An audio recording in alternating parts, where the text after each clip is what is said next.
life is artwork. You might not understand this. The way that I spit is like putting strokes on the canvas. Taking notes of all the urban cries. Put it down, materialize. Then watch as the paint dries.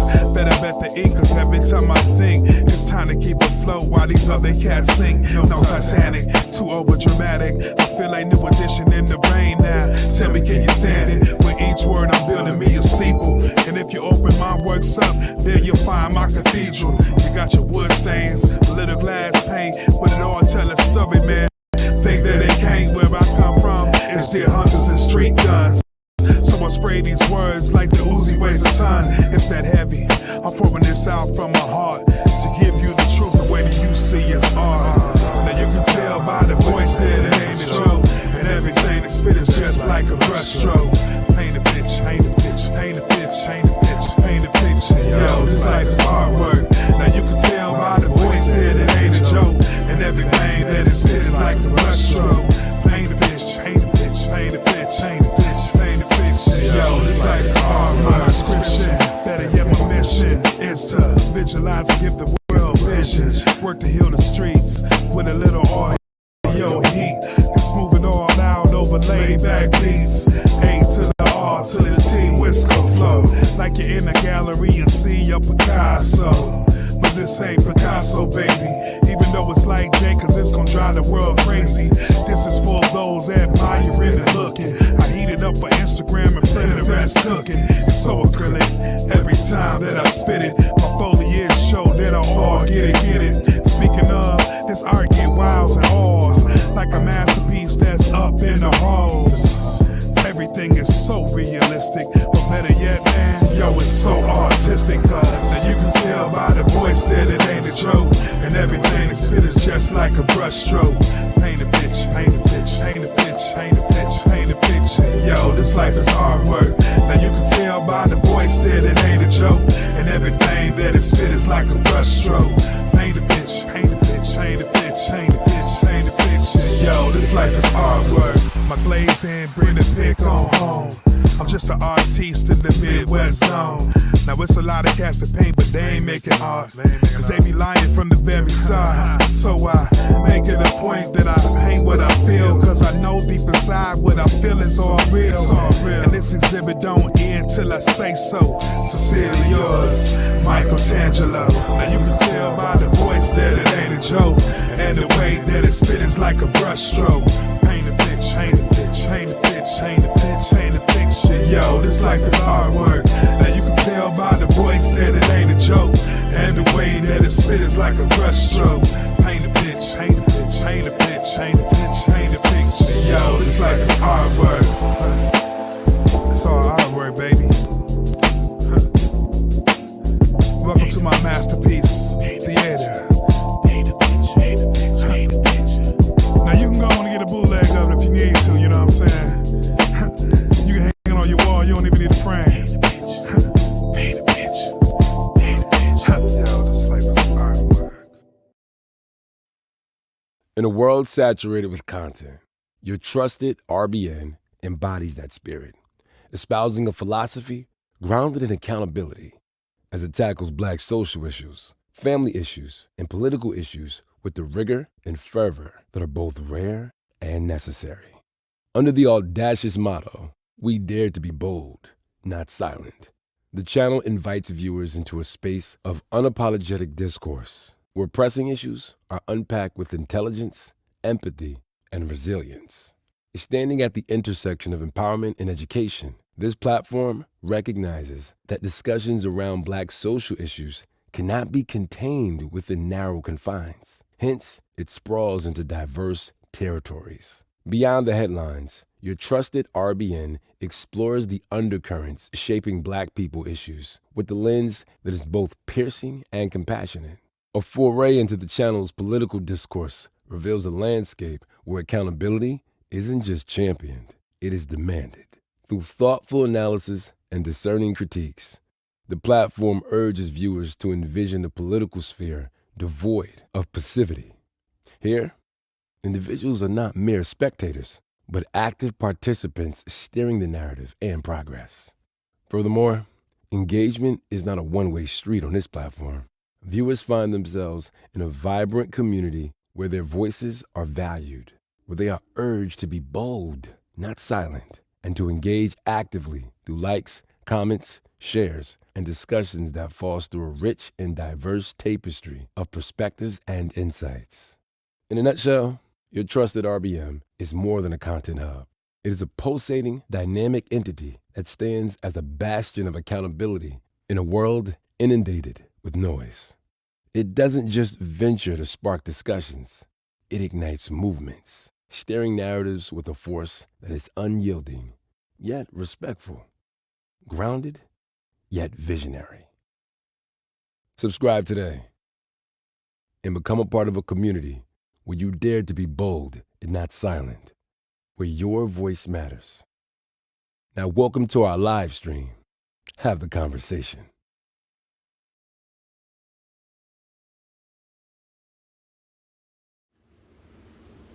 Hey yo, man, interject. It's about time for communal reconnect. Power of the we in some type of context. Working on the us so we can get to what's next. Just that grown brother, grown sister type of flex. More like soul check, not just collecting checks. Facts, not feelings, is what we got on deck. Take the high road, so this here is high tech. Getting back to the real, the very thing that we hitting on. Pull up or sit down and tell me what you sipping on. Reclaiming kinghood, that is what we getting on. Real headlines is what we spitting on. So, hey now, let's have a conversation. Maybe take a sec, talk on what we facing. Only way to change is to change the situation. How about we break bread now and have a conversation? Hey now, yo, let's have a conversation. Maybe take a sec, talk about what we facing. Only way to change is to change the situation. So how about we break bread now and have a conversation?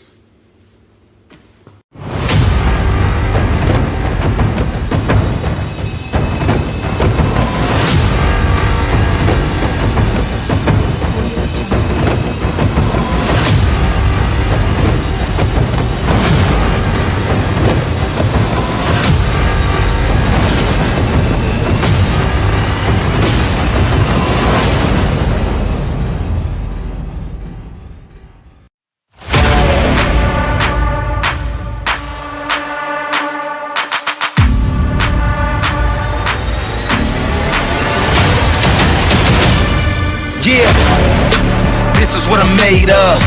This is for the throne and the kingdom. The king's here, yelling freedom. Do or die, do it now if you believe it. You reap what you sow every season. You kill what you eat when you feasting. It's death before the sign and no treason. No, in a time of war, no retreat. Never lay down and die on my feet. I look the reaper in his eyes and won't blink. I'm the voice every time that I speak. It's like thunder when it strikes. I'm the king. I'm the king. I am supreme.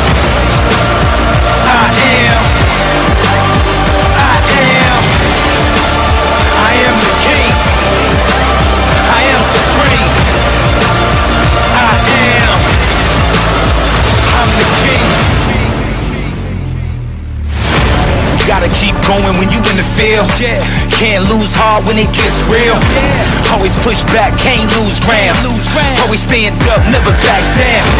Victory is key, victory is yours. Through the blood, sweat and tears coming out your pores. Through the tears and the pain cause you want more. Grind time through it all until it pays off.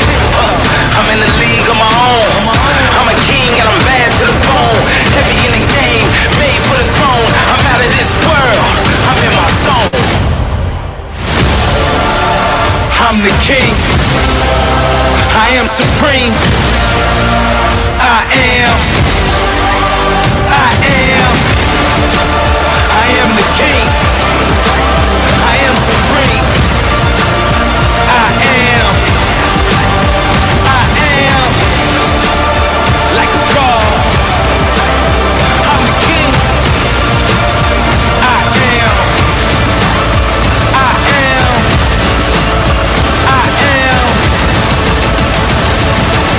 I am the king.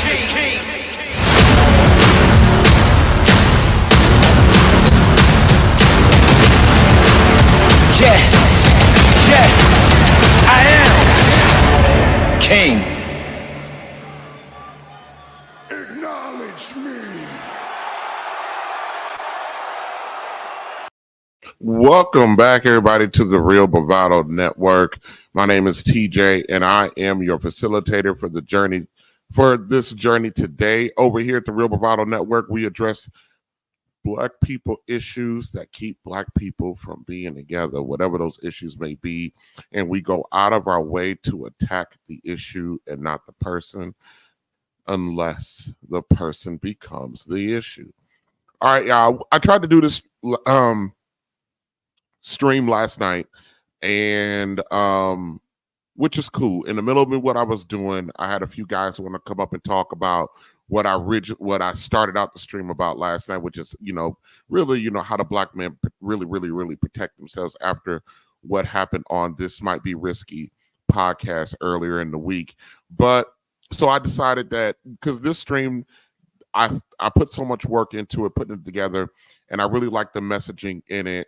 And so I'm deciding that I'm going to actually just do the stream. So last night's stream, I will actually change that to members only for last night's stream, because it's not in line with what I wanted to do over the next month. But I actually am I'm glad that it went down the way it went down, because I wasn't really in the mind frame to give this particular stream that I'm going to do today the kind of energy that I think it deserves, especially with the subject matter. So I appreciate it. And over here, we like to do some work. And also, I think I'm pretty proud of myself, because, I'm pretty rigid about when I got something planned. I like to stick to the plan, but I let that go the way it went and I'm glad I did. Got to have a good conversation. And I got to learn some stuff. I'm not, even though I have a channel here on YouTube, and I'm aware of certain people in certain spaces, I'm not a YouTube aficionado. I really don't know who everybody is. I don't know a lot of the backstory. So it was kind of cool to get some information about what was going on Fight Club, which I actually I've known of Fight Club, but never really got into it. Didn't know a lot of history about it. Didn't know the people on Fight Club, except for really Anton Daniels. That was the only guy I really knew of Fight Club, and because I just never really watched it. So to kind of have Jay Prince and Chicago Rilla and my guy Hink come up there, and do some stuff, and I had to stop it a couple of times, because I was like, because the people who watch me might not know a lot of the backstory, or the history. So I kind of had them do that. Anyways, today, get home before the streetlights come on. We're going to really take some time with the message today. The message is really directed towards the fellas. This is a stream for everyone, but this message is really directed towards the guys. And I got some stuff for the ladies too that I'm addressing with the ladies specifically. But we're gonna we're gonna really focus and hone in on the dudes today, okay? All right, so let's go ahead and get this thing rocking. All right, please don't forget, for all three of you who are here, do not forget to hit the like button. Please do not forget to turn on your notifications, share, tell a friend. We're trying to do some good work over here. We're trying to grow. And I don't have a large network as far as a platform, and I don't have a large network of content creators that I actually work with and rock with. But there are those that I support right now, which is what's his name, little podcast Beans, I think that's the name of his channel, Little Podcast. I think that might be the name of his channel. I need to actually look that up. I just got his notification set, so whenever he go live, I get to see it. But Beans be up there for like 7 hours, 8 hours. I ain't gonna do none of that. But I am going to steal something from him. So I'm putting everybody on notice that I'm about to steal something, an idea from him, and I'm going to actually talk to him first and let him know I'm going to jack this idea from him, because I think it's a good idea, especially for how small my channel is, and until it grows, I'm gonna steal this particular idea that he does over there. I'm a big, huge fan of This Might Be Risky. with DJ Hemp and that crew over there, what they're trying to do. And they're over there skyrocketing right now. And I'm very, very, very, very happy for that crew over there, that they're getting the popularity, that they're getting the eyes over there that they need to get. And hopefully Hemp is all about having productive conversations. So hopefully that continues as his stream grows and he gets to reach more people, have bigger conversations, maybe start affecting some things even on a small level, start affecting some things over there. Always Messy Michonne. I mean, I can't say enough good things about Messy Michonne and her channel, Messy Michonne Live. There are some women that are just absolutely brilliant, and Messy Michonne is actually one of those brilliant women over there. And another brilliant woman is Take Heed to the Message. That girl has been on fire. You hear me? She has been absolutely on fire with her content. And these ladies are brilliant and they're talented and they're next level. And, sometimes in these male-centric spaces, we don't give enough credit to exceptional women with exceptional talents, with exceptional brains. So I want to really point out those two ladies. And we got some ladies on the rise, like Mona D, Bella Rings, and two, Almond will get there, so there's some ladies who are on the rise and there's some ladies who are absolutely exceptional, and I support them, as much as I possibly can. I kind of feel like it's only me. I can only do so much supporting, but I try to focus in on those who are doing, and who's fastly becoming a really good space for me to go over to, because they do a lot of what I do, and it's guys trying to do it collectively. And I'm talking about Black Men Unfiltered. Go over to the Black Men Unfiltered Network. We got to figure out how to get those brothers back monetized, because they be over there doing their thing. And it took me a little bit to try to understand like what they're doing over there, like the lineup, because each day they got a different theme show every day on their network. So which is why they're called a network. I mean, we're the Real Bravado Network, but I don't have a true network. They do. Every single day they have a different crew doing. Their crew has chopped up a week into doing specific stuff on specific days. So I've been showing up on Tuesdays when I'm not working. And unfortunately, I got to go back to work this Tuesday, so I won't be on Black Men Unfiltered this Tuesday, but I might show up in the barbershop. They got a show called The Barbershop, and I think it's on Fridays. So I'm going to try to go over there. So I'm going to be hanging out because I don't get a chance to stream regularly. So I'm going to get a chance to hang out over there. And announcement regarding the Real Bravado Network. Moving forward, I will be streaming every Monday, except for the Mondays I have to work. So I'm getting my schedule adjusted. I'll be screaming that too. Streaming every Monday at 7:30 Central. That'll be 8:30 Eastern every Monday. I'll be streaming, and then every other Friday. So every other week I'll be on live twice a week. And in the meantime, I'll be popping up on This Might Be Risky, Black Men Unfiltered as I can, and then I'll be putting out my own content like clips and stuff like that. So I'm gonna try to get a little. I mean, I had a period of time I was real consistent, but I got to get consistent. Period. Not no start and stop. So that should be the plan moving forward. Okay. All right, everybody, let's get down to work. All right, let's get down to do what we needed to do today or last night, but we're doing it today. Okay. All right. So here we go. All right. Sometimes you have to have a conversation to explain to people, who you are, and what you stand for. And there are too many times where in this space, folk will see a conversation and make a judgment or an assessment over one conversation or a singular comment. And it's amazing how quickly someone can make a judgment about you and what you stand for without a full body of interactions from you or a full body of information. I mean, I guess that's kind of human nature, but, I try to push people, like when they see something or hear something for the first time, not to hold off on judgment, get confirmation. And And when I say get confirmation, still keep a mind open, because sometimes you will go out and seek stuff to try to confirm your own personal bias, and that's not good either. Try to keep an open mind about stuff. I'm not saying just ignore things, but keep an open mind. Sometimes an off comment is just an off comment, or an off conversation is just an off conversation. It's not necessarily indicative of the totality of that person. Sometimes it is. And I know this might be risky. They don't like to use the word sometimes or nothing like that, but this might be risky. This is the Real Bravado Network.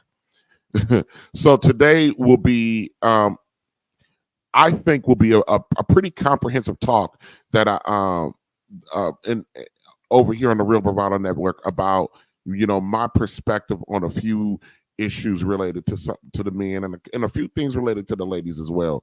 And I'm going to do my best to kind of walk everybody through that, the good, the bad, the ugly of my understanding and my perspective on various issues.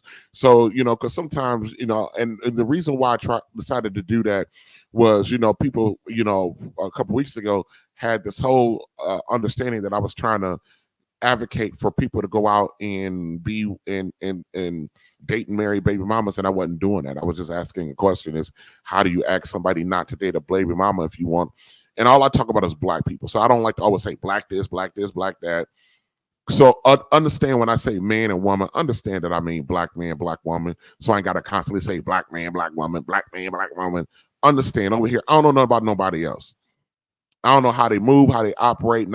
I just know from what I see on the outside. I don't know. What I do know black people shit. That's what I do know. So I'll just say black. I would just say man and woman, but I mean black man, black woman. Okay.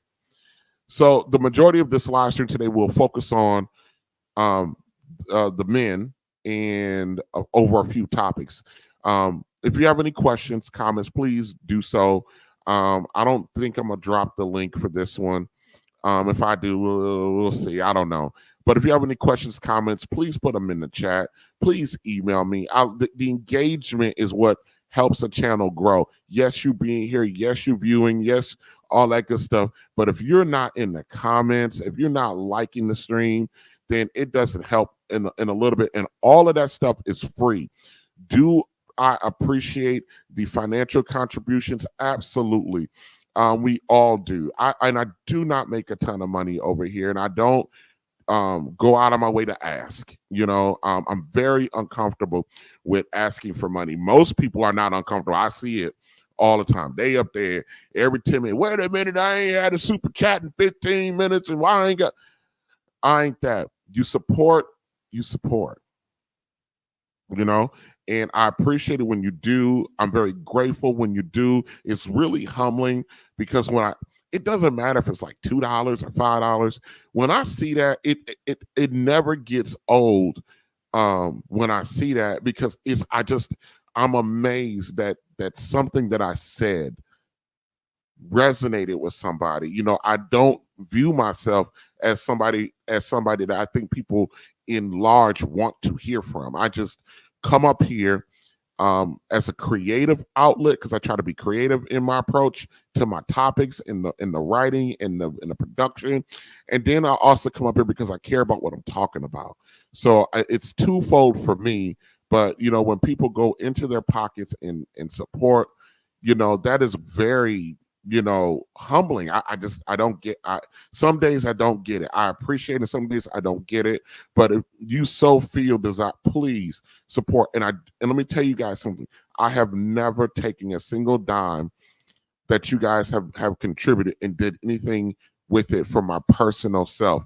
Everything has gone back into equipment, supporting other content creators, sometimes I've had to few dollars for a guest here or there.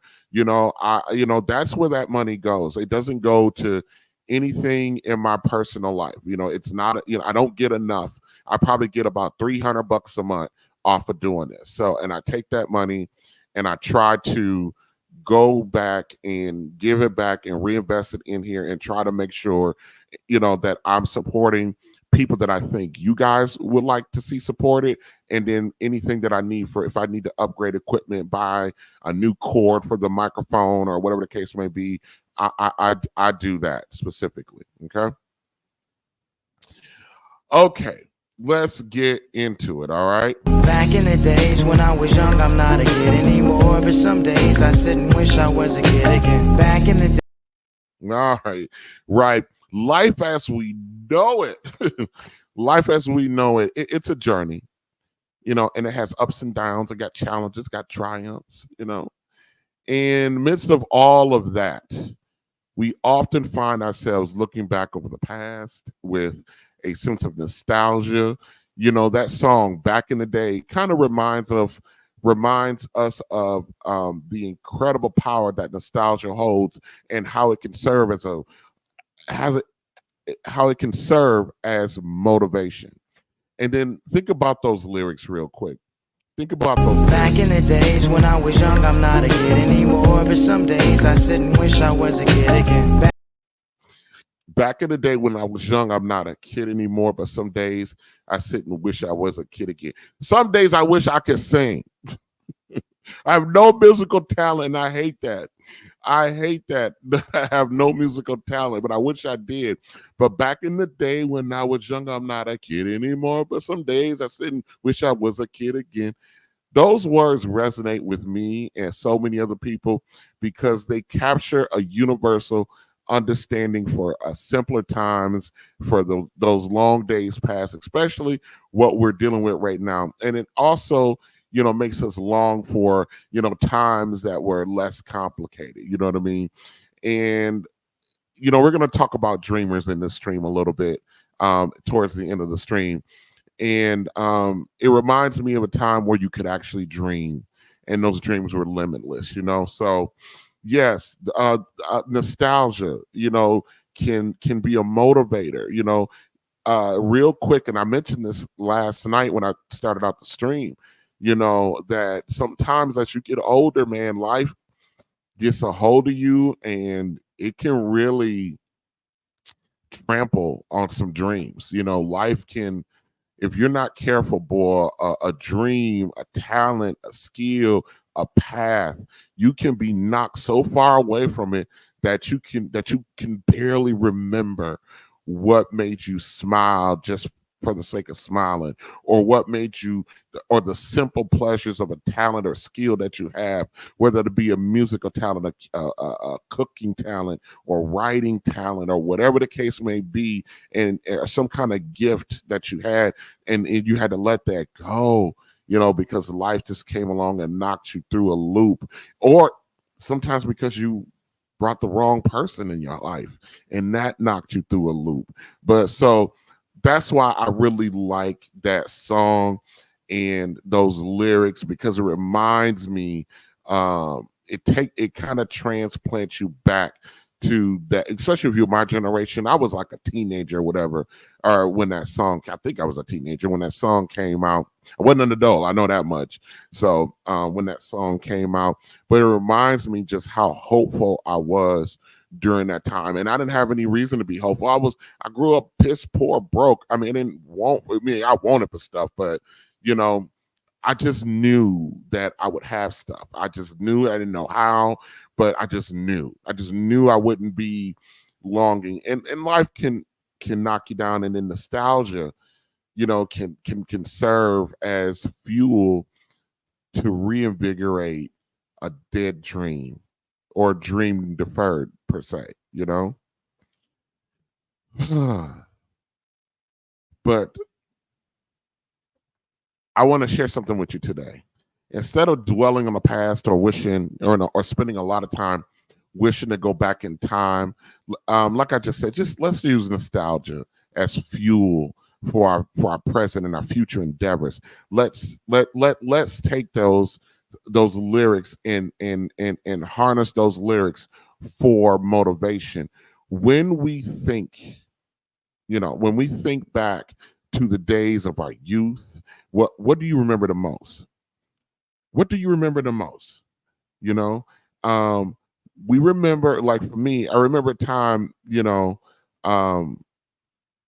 You know, I remember that as a time that we believed, and they really believed in ourselves and really believed in our dreams, and we were unwavering in that to a degree. And you know what? We can carry those elements today. You know, being an adult, sometimes we get lost. We lose imagination, and we lose visions, and we lose dreams and the ability to do those things.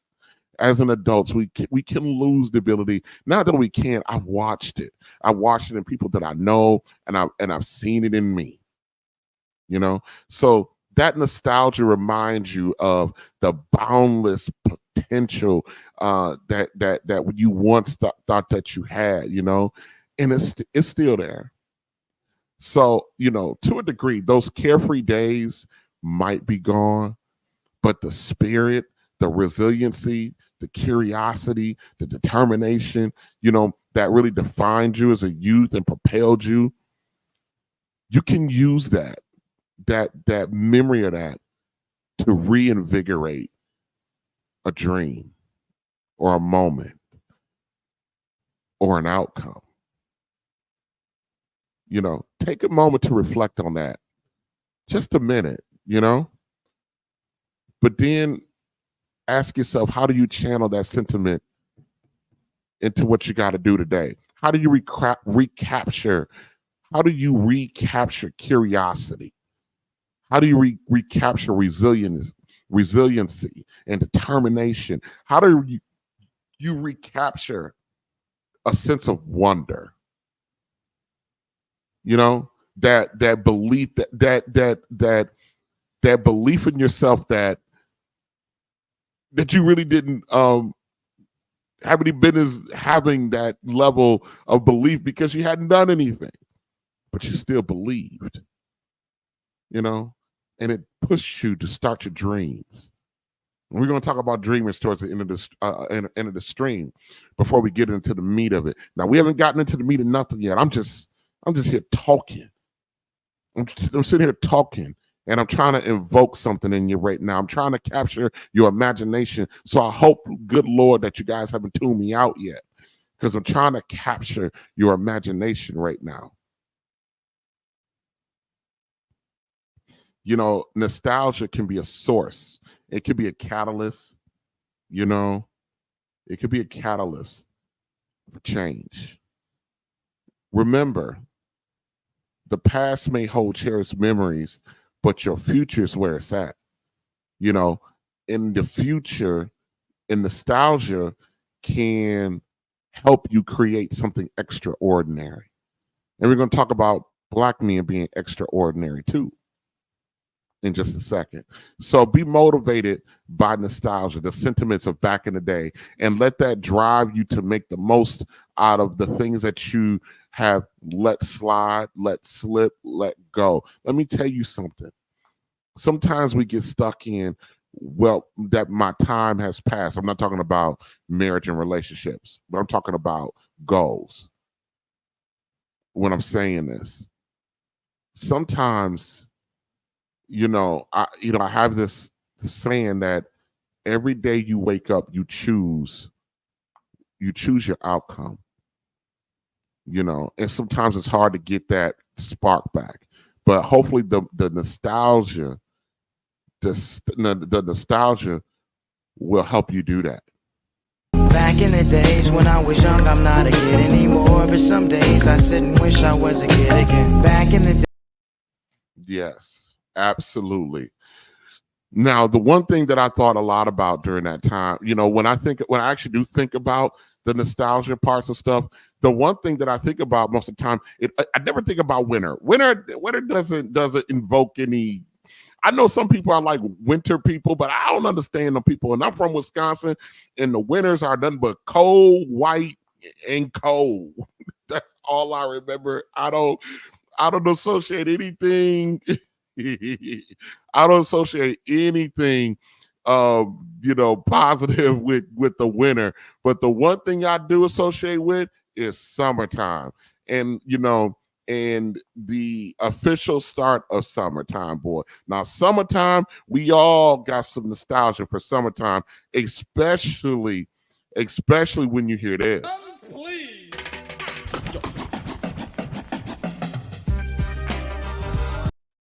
Yeah. Please.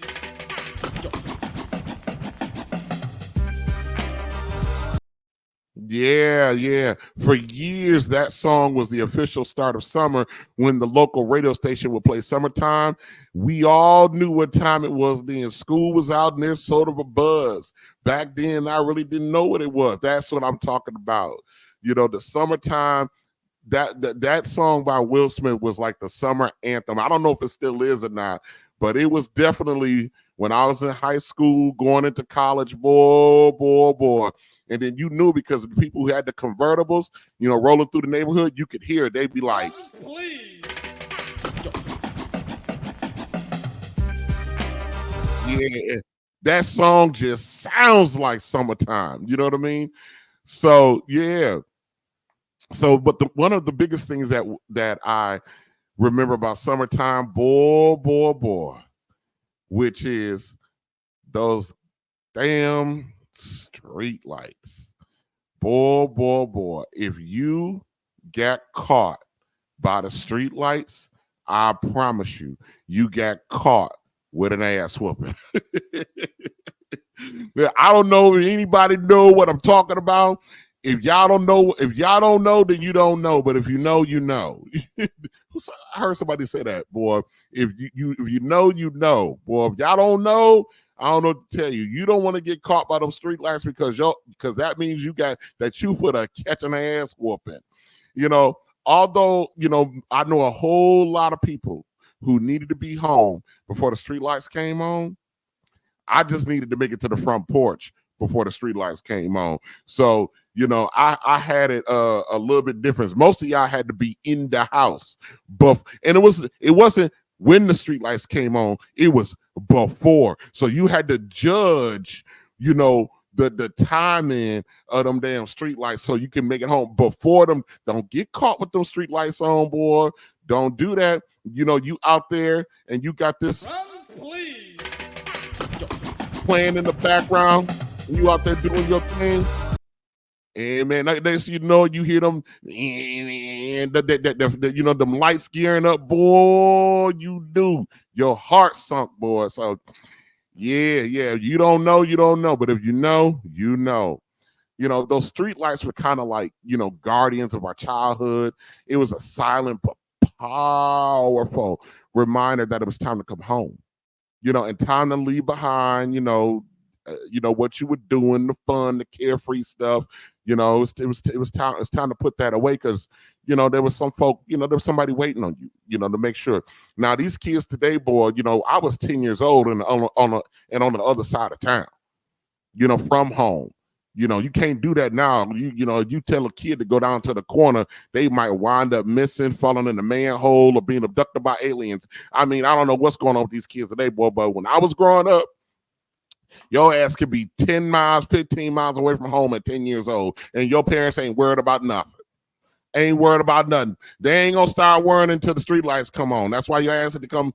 That's why you need to be back before the street lights come on. So you are all right. We had it, but and the world had a different sensibility then. There was actual community out there. You can be 10 miles away from home, and somebody out there knew your folk, and you were out there across town somewhere cutting up. I mean, 10 years old, 11 years old at the beach, and we weren't drowning. Boy, these kids drown playing in the sprinkler system in the front yard now. I don't know what the hell wrong with these weak ass kids, boy. We didn't produce some weak ass kids. I swear to God we have, boy. These kids, I mean, they walk outside, boy, and the smell of flour, they drop dead. The motherfuckers just walk out the door and take a deep breath and just dead. I don't know what we didn't deal. I don't know what we didn't deal with these little weak ass kids we got now, boy. But we were 10, 11 years old, boy. We were so far away from home. We were doing all kind of crazy stuff, boy. And let us not be teenagers. Man, get out of here. Man, get out of here. So I mean, I know a lot of y'all got stories. I wish some of y'all would put some of them stories in the chat, boy. Y'all don't understand. I mean, maybe y'all childhood just sucked. I don't know. But I'm sitting here laughing, just thinking about some of the things. And here's the thing I don't want to forget. Don't be like 13, 14 years old and call yourself having a little girlfriend or boyfriend. Man, get out of here. And then them street lights, you see that sun inching closer and closer behind the sky. Ooh, and you like, oh dang, oh dang, oh dang. You don't want to leave. Yeah, y'all don't know what the hell we talking. Y'all don't know nothing about what I'm talking about. Y'all don't know nothing. Y'all don't know nothing, not nothing. You know, you got that girl or you got that boy, and you just wanted a few more moments because you know what? Because you had to get home before the street lights came on. I don't know. I don't know what y'all must be some different people, because I don't think y'all understand or relate to what I'm saying. Y'all some different folk. Y'all didn't grow up like I grew up. Y'all growing up was boring. Y'all was wrapped around I think all y'all was wrapped up in bubble wrap every time you walked out the house, because if you step too hard on the sidewalk, you might break your kneecap or ankle, because some of y'all some tissue paper kids. Y'all got tissue paper kids because y'all were tissue paper kids. I don't know. I have no idea. But beyond the games and the laughter, there was a deep lesson ingrained in the simple in that simple order from your mama or your daddy. Be home before the street lights come on. Believe it or not, that was a lesson in responsibility, a call to honor our commitments. And it was a reminder that our families were waiting on us, and a meal, and because your mama or your grandma was done cooking, and it was time to eat. It was time to do homework. I mean, if it was, late fall, you know what I mean? Or if you went to summer school, and also it was time to take your black ass to bed too. Because we had actual bedtimes. You know what I mean? My bedtime, we had a bedtime. We get ready for bed, and the damn sun is still up, and we're gonna go to bed, but the sun up. We'll go to bed. 7, 8 o'clock at night. The sun. Y'all know in the summertime it don't get dark to 10 o'clock at night. Damn near. Yeah, and then 8 o'clock. We gotta be in the bed. She didn't say we had to be asleep, but we had to be in a bed at 8 o'clock. What kind of shit is that? 13, 14 years old. My big old ass laying up in the bed like. And I can still hear people outside playing. Man, get up out of here. Man, my grandma was terrible. You were terrible. Terrible, boy. But I'm glad. I'm grateful, because I'm at 40 plus years old. I'm still here because, she made me bring my ass in the house before the street lights came on, Now, as adults, we may have moved far beyond those streets, those games, even to a degree, how many of us are even friends with our childhood friends? I'm only friends with one. Of all my childhood friends, I'm only friends to this day with one. When I say friends, we talk a few times a month. Every time I'm back in Wisconsin, I'm bugging the hell out of him and his wife. I'm over there chilling. Actually, I owe the dude $50 right now because I lost a bet. I lost the bet, so I owe the dude like $50 right now. I tried to pay him. I asked him for his cash app, but he ain't said nothing. So, but I still owe it. I think he's doing that so he can talk crap about me owing him money. Even though I'm trying to pay. We buddies. So,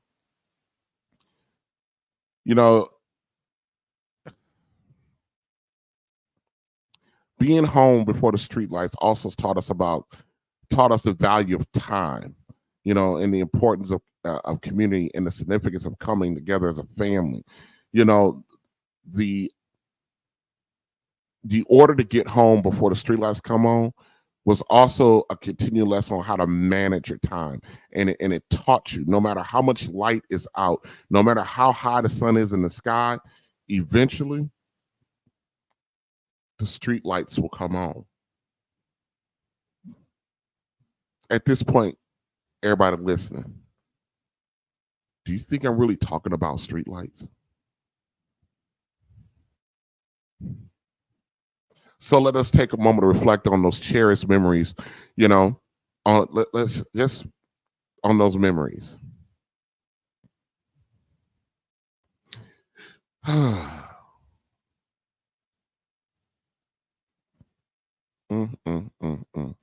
Perhaps in the way we're living our life right now, we can find inspiration in those simpler times to prioritize what truly matters, which is family, and to be home before the street lights come on in our lives. Before the street lights come on is just one of many universal cultural norms that has spread across nearly all Black families, like ass whoopings. So for those watching this stream or will watch later on, here's what I need you to do. Make sure you get home before the street lights come on. Back in the days when I was young, I'm not a kid anymore. But some days I sit and wish I was a kid again. Back in the day.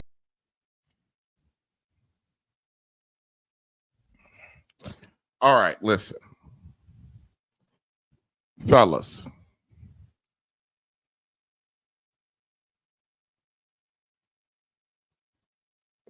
Listen.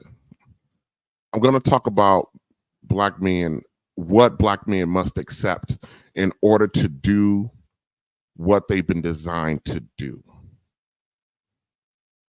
There's something that you need to, there's a few things that as a man you need to accept, okay?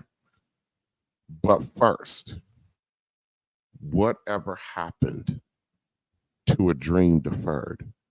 Does it dry up like a raisin in the sun or fester like a sore and then run? Does it stink like rotten meat or does it crust over sugar like a syrupy sweet? Maybe it just sags like a heavy load, or does it explode? Fellas, whatever happened to a dream deferred? The first recorded arrival of slaves is in now what we call the United States occurred in 1619.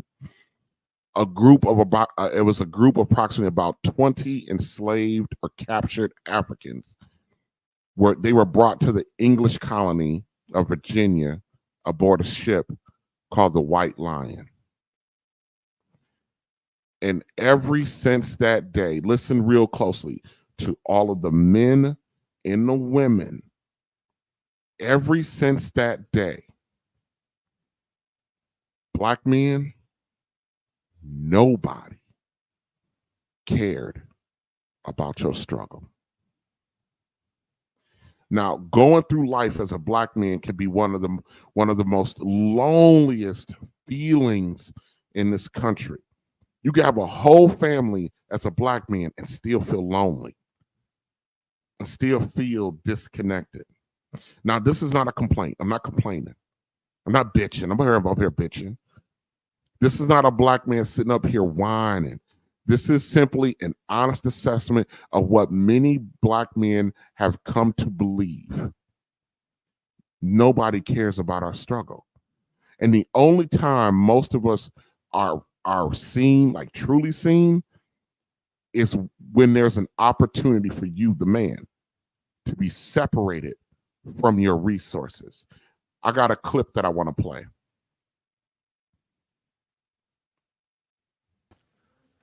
Only women, children, and dogs are loved unconditionally. Women, children, and dogs are loved unconditionally. A man is only loved under the condition that he provides something. Okay? I've never heard a woman in my life say, after he got laid off, we got so much closer. No. I once heard my grandmother say, a broke man is like a broke hand. Can't do nothing with it. What kind of gangster shit is that? That's right. Women, children, and dogs are loved unconditionally. A man is only loved under the condition that he provides something. That's right. Fellas, when you meet a new girl, what do your friends ask you? What she look like? Ladies, when you meet a new guy, what do your friends ask you? What does he do? What the fuck does that nigga do that can help you out? Can this motherfucker facilitate a dream or not? Even right now, Michelle Obama is looking at Barack going, what's your plans, nigga?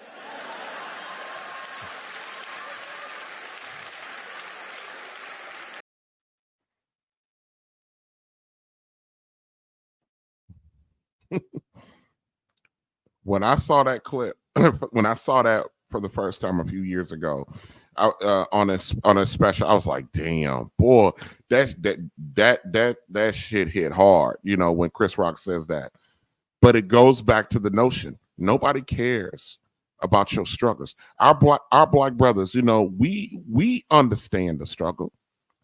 We are acutely aware that no one seems to care about the challenges we face. And let me say this again. This is not me bitching. This is me pointing something out. This is me pointing something out. We are actually aware. Most of us are aware that no one cares about the challenges we face. The journey of a black man can feel isolating and sometimes cold. Often we're only seen when there's something to be taken from us. Like Chris Rock just said, mostly our hard-earned resources. That's when we're seen, when those can be exacted from us. Even the role of fatherhood can sometimes feel like a thankless job. You know, our contributions are often overlooked, undervalued, underestimated, marginalized, or dismissed. Flat out dismissed. The average black man constantly performs and completes impossible tasks. We are the original magicians, constantly creating and producing outcomes out of thin air. Hocus pocus. Black men are the original magicians. Abracadabra, poof. We created something. We provided something. We fixed something. We innovated something. We did the extraordinary. But black men, when was the last time you were praised by your woman for doing the impossible or crushing an issue that needed to be solved? Nobody cares about your struggle. And I need black men to accept this. I need you to accept it because it helps you do what you need to do, get where you need to get, and be who you need to become. And it's a hard fucking pill to swallow. No one understands our struggle better than us. Being a black man is about pushing boundaries, defying the odds, you know, and striving to be the absolute best. And I'm talking about just an average, ordinary dude. We're better than our fucking counterparts. We're better because we have to produce what they produce with less or nothing. And we have to do it even with our own woman standing on our necks. And even then, for a lot of brothers, that ain't enough. Even when our efforts are minimized, undervalued, or outright disregarded, we as black men, we have been taught. We tell each other, our job in that moment is to keep on pushing. We walk on. We walk on. We face each day head on. Even when the ones closest to us see us as ordinary, you have to know in here that you are extraordinary. You have to know that because it ain't coming in general, it ain't coming from nobody else. You have to believe that. That's why I talked about the nostalgia re-energizing you, taking you back to a time where you literally had nothing but feeling because of your imagination, because of your dream, your ability to dream and to see, fueling the impossible, fueling it so you can make the impossible possible. So you can turn the nothing into something. Black men, you are the original magicians. We face each other each day head on. And the sooner, well, let me say this first. Even within our flaws, our failures, our shortcomings, when we stick our foot in our mouth, when we inadvertently hurt somebody, we are still extraordinary. The sooner a black man comes to terms with nobody cares about your struggle, then we can get on with the business of doing and being and doing extraordinary things. I got a clip that I want to play from Anton Daniels.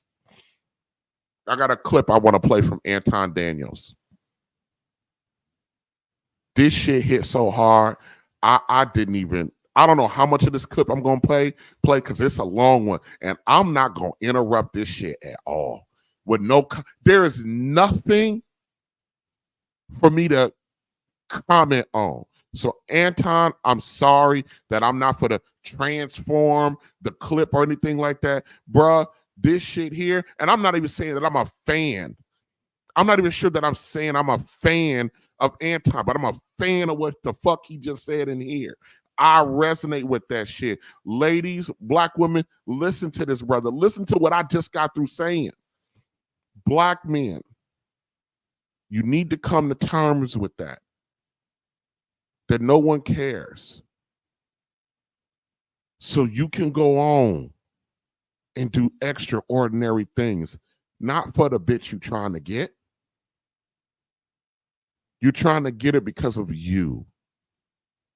I don't know if it was Antoine or in this clip. I heard somewhere, and I'm not taking credit for this, but that this is not my original words. I wish I remember what I wrote down, who said it or who I heard it from.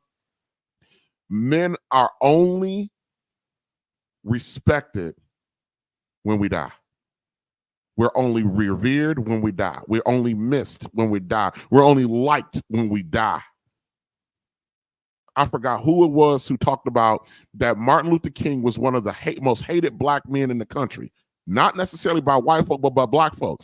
I remember reading that there were churches all across this country, black churches, that would not let Martin Luther King come speak at their church. Malcolm X was killed by his own people because he was an ordinary man doing extraordinary things. And both of these men, I believe, understood no one cares about your struggle. Let me pull up Anton. Earlier this morning, a lot of y'all might not be familiar, but earlier this morning, I cut the live stream short. It was about, I had just started getting into the live stream, and I had this epiphany, right? And so I'm gonna show you exactly what happened during the live stream this morning. Or I'm gonna show you the question that was asked to me during the live stream this morning, and it was from, who was it from? Trap and Slay. Shout out to Trap and Slay. Trap and Slay had asked me a question earlier this morning, because usually in the morning when I start off, and I'm like, yo, how's y'all doing? Let me check the temperature. Let me see how it is that I can add value into y'all. All of that, right?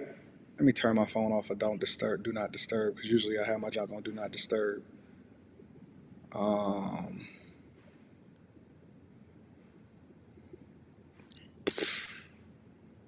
Man, this is crazy. All of these calls that's coming in, y'all must really love me. Anyway, so, but earlier in the morning, I usually check the temperature of the people. And I'm usually like, yo, what's going on? What's happening? And, I have an interactive show. Shout out to Trap and Slay. It's not your fault, Trap and Slay. It's not. And I'm going to explain why. I'm going to give insight. Then we're going to go into Cat Williams. Then we're going to address Draymond Green. Then it's this woman dating coach that I want to address. Shout out to Nola Grill, and I'm going to read that super chat shortly.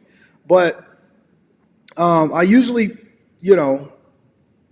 check the temperature of the chat because I'm an interactive live streamer. So I'll feed off the energy of the people.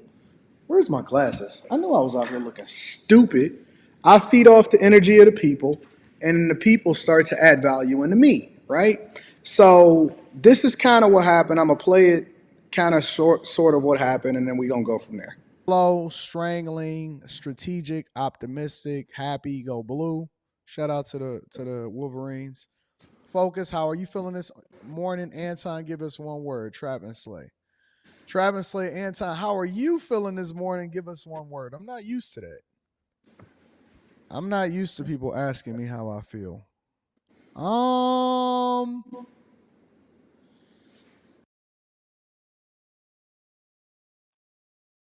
I know some of y'all didn't catch that,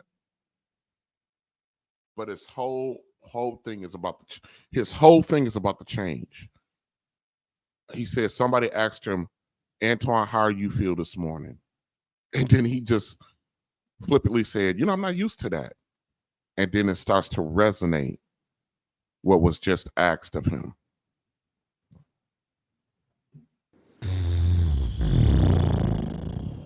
How do I feel this morning? I feel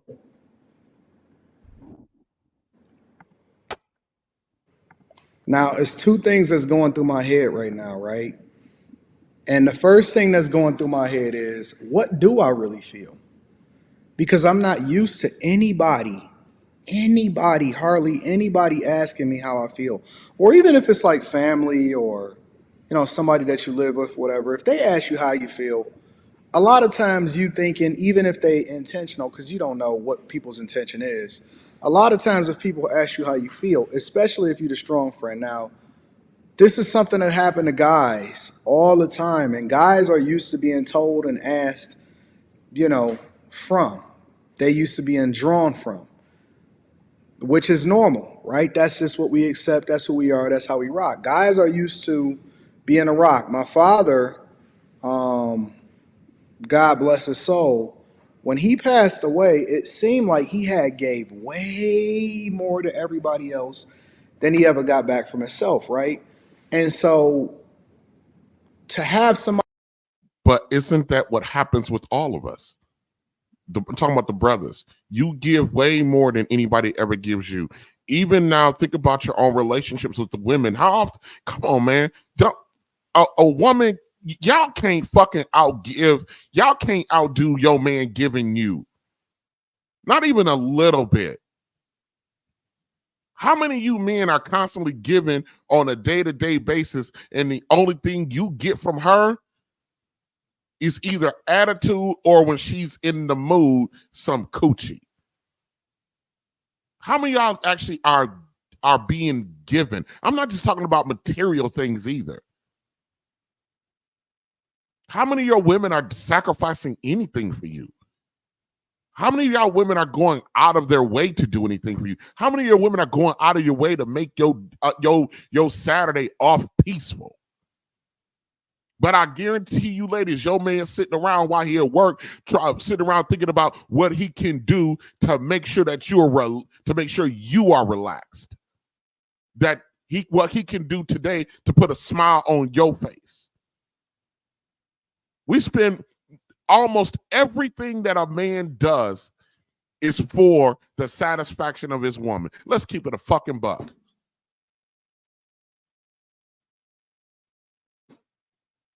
Somebody asking me, and intentionally, and that means that they actually had to type it out. They had to go away from what I asked them, how do you feel, in order to type out, what do you feel, kind of hit me. So the first thing that I'm thinking in my mind is, how do I feel? Because I don't really think about that.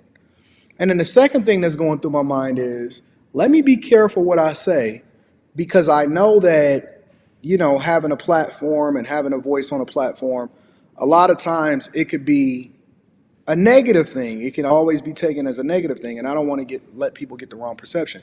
So it took me a minute, and usually I'm never at a loss for words, but it took me a minute to gather my thoughts to try to understand what I was feeling.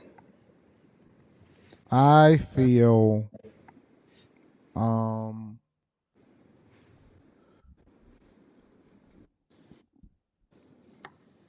give me a second. Let me think about that for a second. I didn't know. I feel I didn't know how to answer that.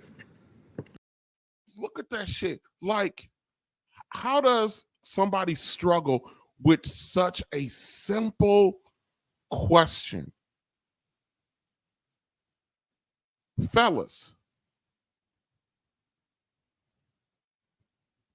if someone asks you, how do you feel?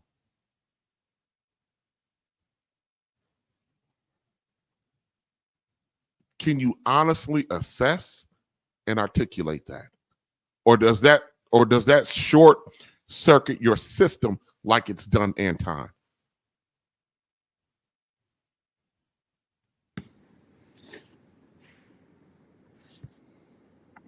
And the funniest part about this is you picked a perfect day. I don't know if God be working in mysterious ways or what, but it seemed like my morning, it was like people was really, really trying to test me.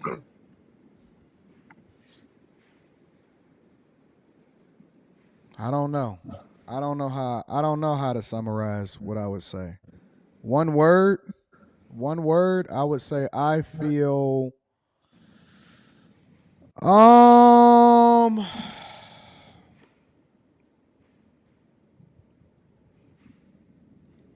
I never get asked how I feel.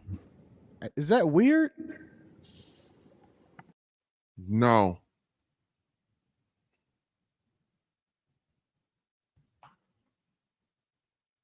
No.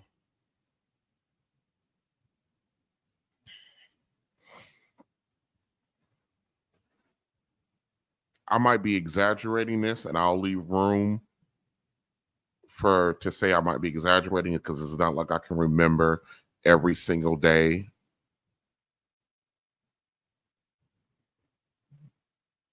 I don't think I've been asked that in the last 2 or 3 years.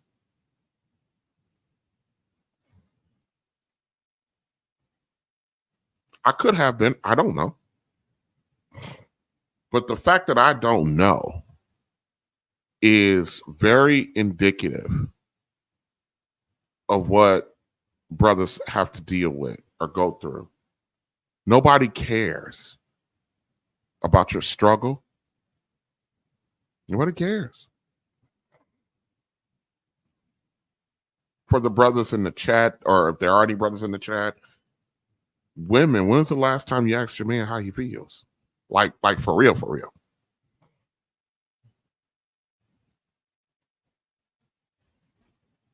I don't remember. I don't think the last 2 to 3 years, I don't think I've ever been asked. Even when I was sick, I don't think I've ever been asked.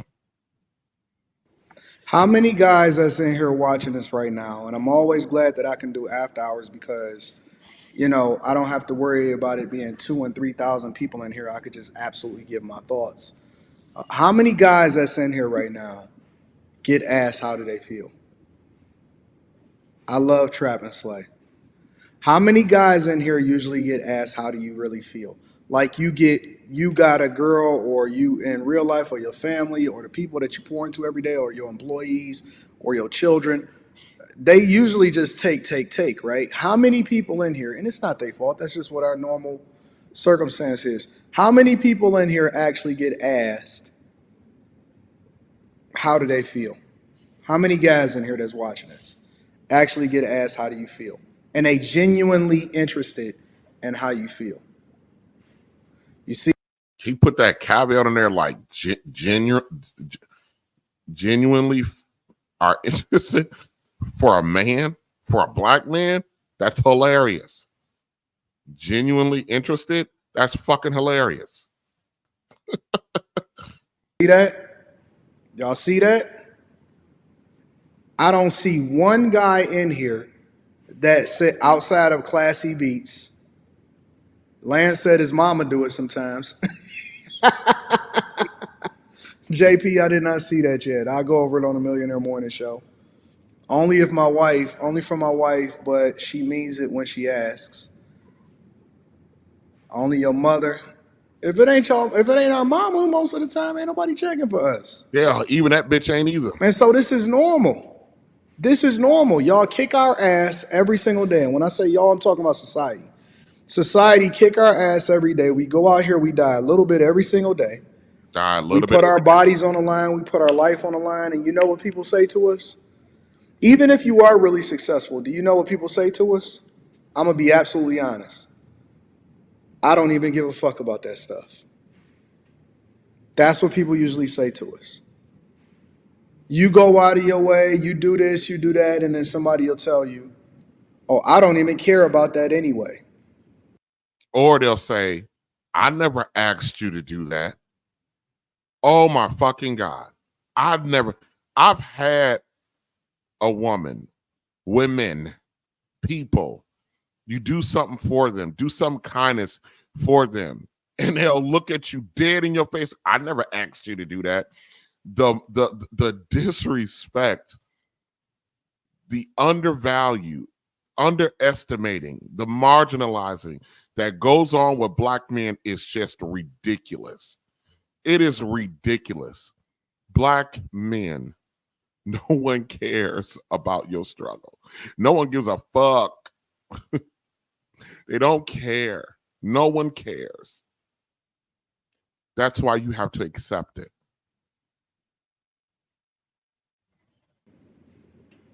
Fucking liars. Liars. If anybody is going to gaslight you and say, no, I don't care about stuff. I don't care about cars. I don't care about money. I don't care about all of this. I don't care about...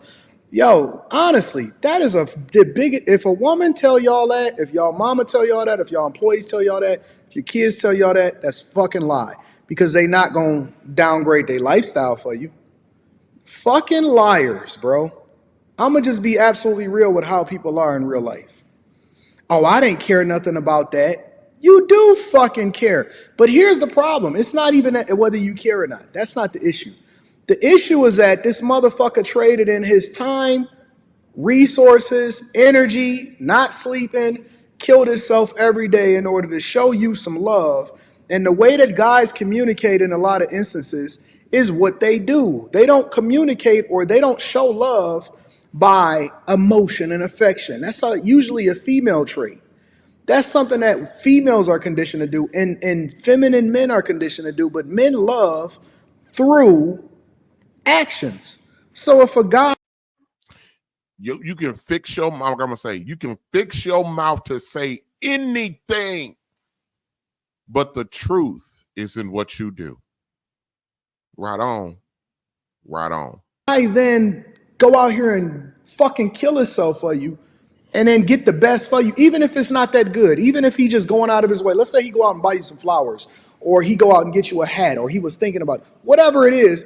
If a dude does the best that he can, and I'm trying to speak for all men right now, if a dude does the best that he fucking can, and he traded in his time, and he could have did anything, but he thought about you first.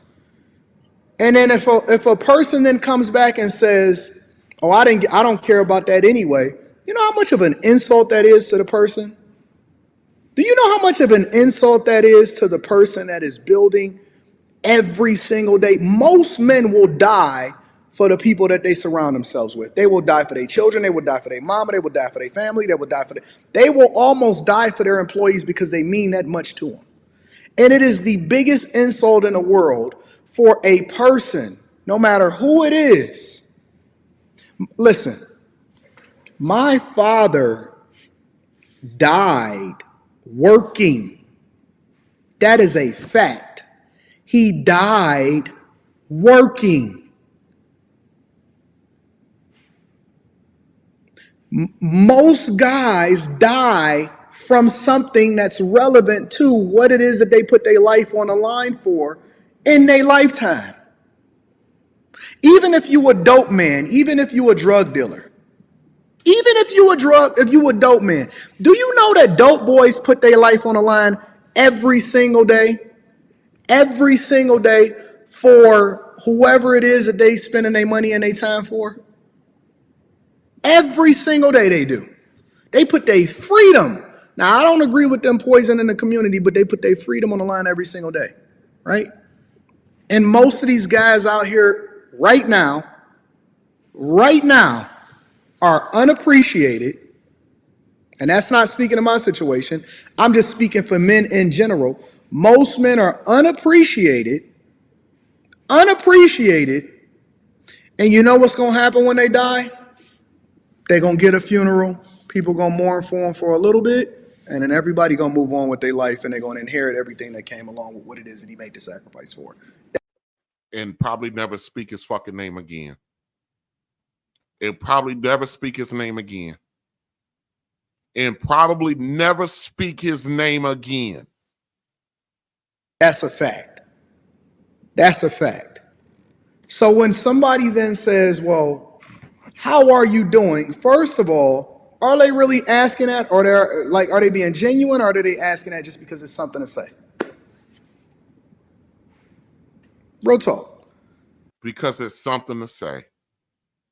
Because it's something to say, Anton. Because it's something to say. Are they asking it because it's genuine, or is it just something to say? So it was difficult for me to even put into perspective what I feel. Now I'm gonna add a little bit more context, and then we're gonna move over to Cat Williams, because first let me bring myself to the front of the congregation and say, I apologize. I apologize to every single person that was a part of that live stream, because I don't know what it feels like to be loved on en masse. And so when everybody was showing me love in the chat, and I'm very interactive, I pay attention to the chat. I'm looking at y'all in the chat right now. Hellcat Black, Dream, Undisputed, Global Chef, Yakar, Rodiggity, all of the ladies that's in here, Trap and Slay, all of y'all. I appreciate y'all, love y'all, but I don't know what it feels. Most black men do not know what it feels like to be loved on, period. Most of us don't know what it feels. And let me tell you something. The very few times that someone has done something for me or gone out of their way for me, it has been the most awkward, uncomfortable shit, because I don't know how to respond to that, because it doesn't happen. No one does anything for most black men just because. No one's in your space just because. When somebody is seeking you out as a black man, that's because they want something from you. They want something that you have earned and that you sacrificed for, that you did, and they want you to give it to them. They don't want to go do what you did to get it. They want you just to give it to them. Feels like to be loved en masse. Messy Mathematician, shout out to you, baby girl. I don't know what it feels like to be loved en masse, because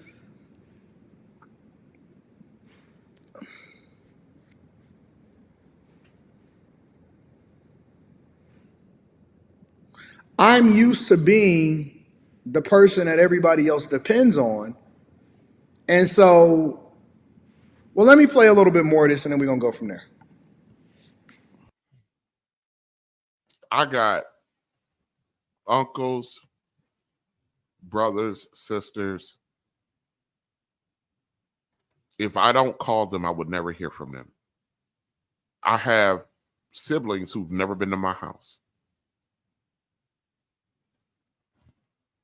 But them motherfuckers don't hesitate to ring my phone when I need $200. I need $300. Can I get $50? I need some gas money. I need something to eat. Your nephew this, your niece that. Don't hear from these motherfuckers. Ever. Ever. I got two sets of siblings. A set with my mom, a set with my dad. I love both sets. The set of siblings I have with my sisters, that with me with my father, they do family activities, family group stuff. They don't invite me. And when I confront them, they go, "Oh, we don't know. We don't know if you at work." It doesn't fucking matter if you know if I'm working or not. Motherfucker, you goddamn send a goddamn invite. No one gives a fuck. No one gives a fuck. Well, I should just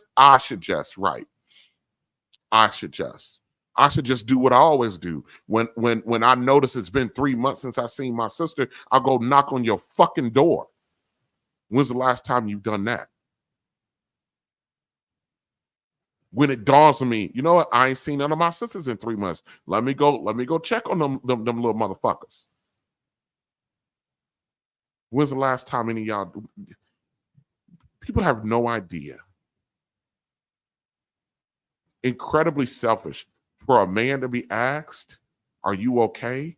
How you feeling?" Somebody to love on you. We don't get that shit. That's not what we get. We get to serve other motherfuckers and then get our reputation dragged through the mud. And then we die.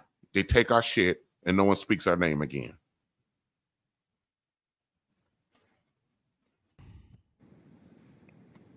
Nobody asks me how I feel. Nobody. I feel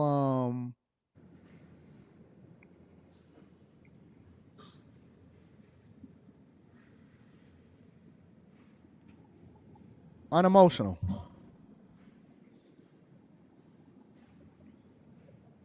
I feel unemotional. I feel like a machine. That's it. I think that for me, That's a good descriptor. A good descriptor. I feel like a machine. I like that. I am I've trained and conditioned myself to where I don't feel anything anymore. Shout out to Nurses Ain't Nice. You know what I'm saying? Like, I'm a machine. Like, I don't have emotions. I don't get high. I don't get low. Not numb. I'm just not.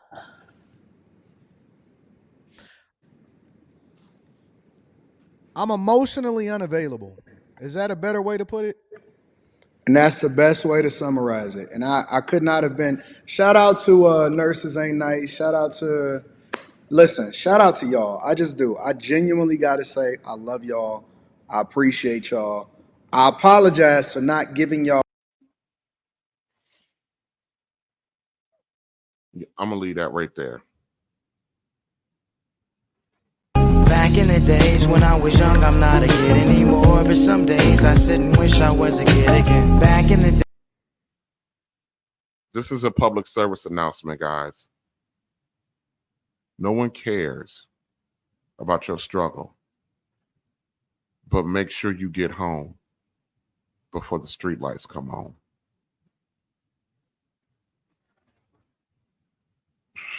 All right, listen.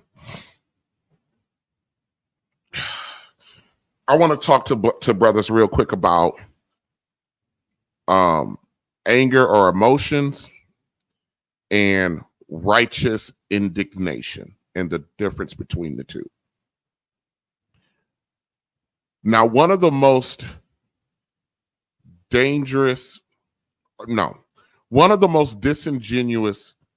things that have come out of this out of the space called the fucking manosphere. One of the things that has come out of that's just completely, utterly untrue, false about manhood is this whole concept of not being emotional, not displaying emotions and stuff like that. And they tout this concept, the concept of being stoic. Unemotional man, an unemotional. Let me define stoic. It's an unemotional man has been. Being stoic is being not having an emotional response. Let me just say that. Let me just slow my ass down. This concept of being stoic, an unemotional man has been an enduring, a long-standing stereotype. We tout being stoic as the gold standard of manhood. And if you and we equate stoicism with respect. And depending on your level of stoicism will determine how much respect you deserve and how much a man you are. And so but this social pressure to suppress emotions can be dangerous, it leading to emotional repression, mental health issues, and it can hinder your interpersonal relationships. You know, on the flip side, the expressions of righteous indignation, which is a specific form of anger rooted in moral principles, that can be a powerful and constructive tool for men to voice our concerns and to voice our concerns, and also to bring out some change. That lie that the manosphere has touted, that this notion that men cannot display emotion such as anger, frustration, sadness, or displaying being overwhelmed or any other emotion that may give the impression that a man in his manhood is less than those who don't do this. That narrative is just so fucking dangerous, and it's so not helpful. And it gives the wrong impression. We've been given misinformation to our women and what to look for. And the main people who are repeating this over and over and over again is the men and the men's platform. I'm not saying that men are supposed to make decisions based on emotion, but to sit there to say that a man cannot have an emotional reaction to something, that shit is stupid. No, men should not base their decisions and their actions out of emotion. But to simply say that they can't display it, that's just fucking nuts. That's dangerous. But this is the narrative that the so-called manosphere has pushed. They've pushed this stuff.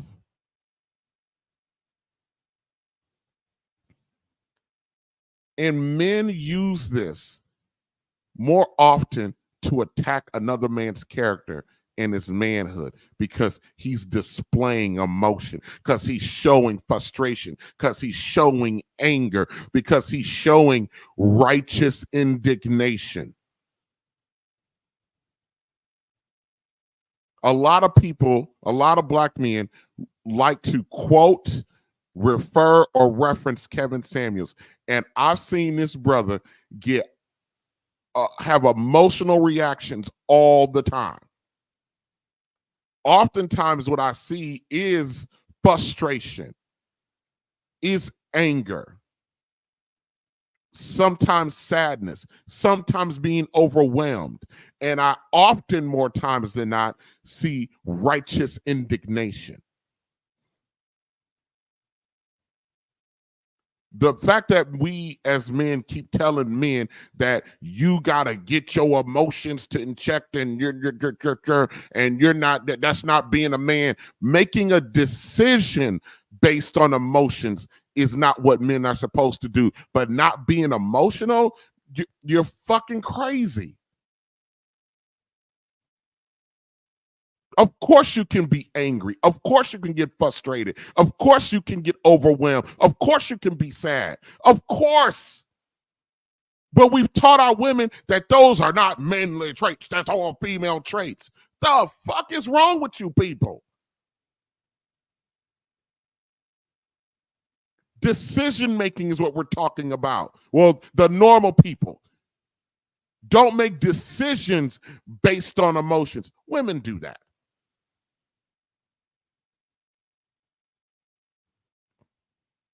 And men are the biggest perpetrators of this nonsense.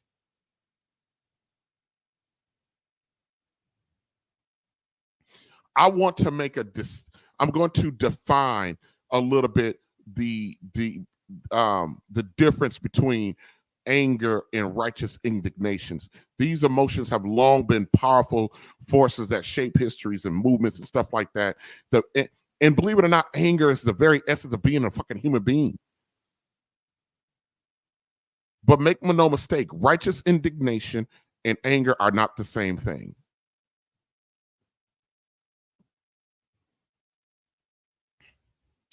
Anger is, let me see, how could I distinguish it? It's when it's like a fervent fire that's kind of been ignited when our sense of fairness and justice has been trampled on. It's the emotion that courses through us in moments of personal frustration, perceived slights, or unmet expectations. Some of the worst decisions that are made out of anger. Anger is the impulsive decision. It's the impulsive fire. It's when the temperature not gets slightly turned up, but rages out. Now, in contrast, righteous indignation. It's a fire. It's rooted in morality and principles, and it's a burning response to perceived injustice or immorality or cruelty. It's not born out of like a personal grievance, but rather from a deep-seated sense of commitment to a cause. It comes from your moral code or your moral ethics. It's your unwavering convictions in the pursuit of righteousness. Righteous indignation is valid. Let me play a clip from Kevin Samuels, and I want you to listen to him as he talks to this lady. So are you witnessing anger or are you witnessing righteous indignation? You're full of shit. Well, that part's complicated because they said he had. There's no complicated, ma'am. If he was a danger to the children, he'd have to have supervised visitation. You're full of shit. Get off my fucking phone. You know what? Cling to his wife. Mm-hmm. Any children? Yes. 2 boys. Right. So does Sierra's prayer resonate with you? No, because I feel faith without works is dead. Okay. So I feel, I'm also religious. So, and if you read the Bible, it tells you a man should go and cling to his wife. Mm-hmm. So, and you know any women who that resonated with? Women that I resonate with? No, like when Sierra's prayer came out, it was a big conversation amongst a lot of women. Did any of your friends resonate with it? Were they like, yeah, girl, Sierra? Not that I know of. So you guys are separated. Are you separated towards divorce or separated towards getting back together? I would say towards divorce, but I'm not sure completely. We've been separated for a year now. Are you guys in the same geography? No, he lives 5 hours away from me. Have you guys gone through any kind of counseling, divorce care, anything like that? No, we kind of did a little separate counseling. Him on his own, me on my own. Okay. Yeah, we're both religious, so I know that's why I asked divorce care, because it's Christian based. Mm-hmm. How long were you guys married? 4 years. Any children? You got children, you said? Yes, 2 kids. And you're how old again? 28. Does he want to be divorced? No.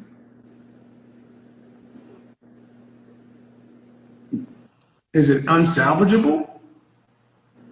No, it's just what happened, what caused us to separate was a big situation and he was my partner, and it was something that, partner or marriage, you would feel betrayed, and it was just a big situation. It's a breach of trust. Yes. but it wasn't cheating or anything. Okay. Is it over? The situation is over, yes.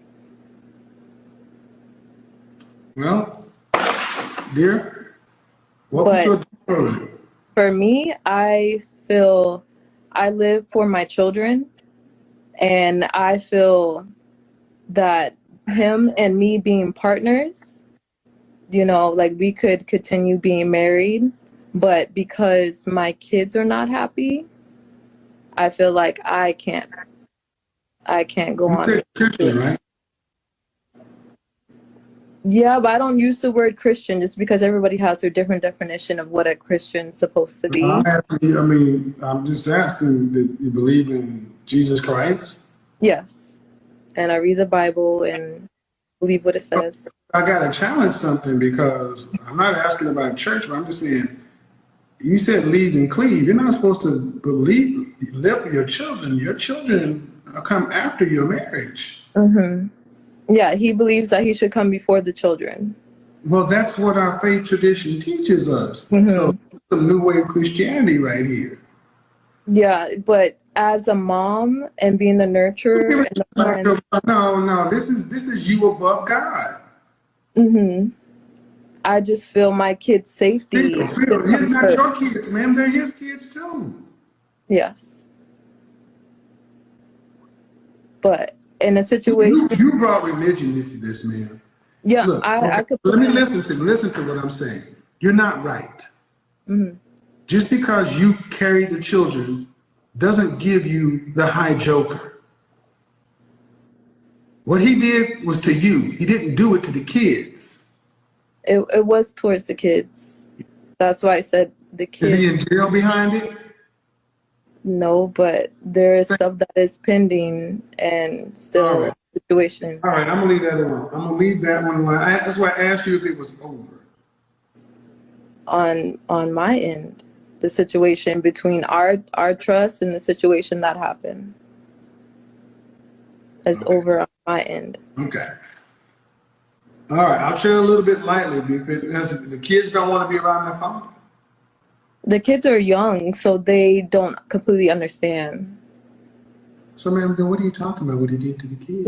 So basically, it's a violation. I can, if you want me to just say what happened. So my son was hurt. I was not there. The only people that were there was my son, and he was 2. Like an accident? He was injured, and there was blood. Okay, the only people that were there were him and my 2-year-old son. So it's his word or my 2-year-old son. Blood from? I don't know exactly his head. I don't know exactly what happened. Yeah. His head? Yes, his head. Man, listen to something. Okay, you keep saying my son. Yes. I keep saying my son just because they live with me, and I just been without him for no. It's not your son. It's his son too. This is why I say so many women feel ownership. Mm-hmm. Guys, a narcissist right there. So basically, are you saying that you believe your husband is a danger to your children? No, I'm just saying I don't know what happened, and he didn't tell me the truth when it did happen. So it's his say over my 2-year-old, and I just want my son. The 2-year-old. Yes. The 2-year-old is he can't speak is for he okay? Yes, he's okay. Then get over it. Ma'am, this is your husband. These are his kids. And if he has a good attorney, I say he should fight to take the kids from you. Most definitely. Because you sound crazy. These aren't your kids. They're his kids. No, they're our kids. Yeah, I understand. They're his kids. Mm-hmm. The kids used to be ours before 1945. This whole family court system allows y'all to go in here and do this shit. Your 2-year-old over your husband. The kid's okay. He doesn't have any damages. He's not in jail. You just are hard-hearted and can't forgive. Christian. She's just prepared for divorce. That's what I can see. What kind of shit is that? It's this man's kids. Mm-hmm. What makes you so self-righteous?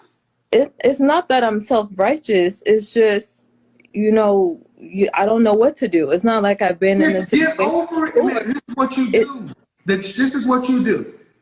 You recognize you married this man. You came in here talking about leaving and cleaving.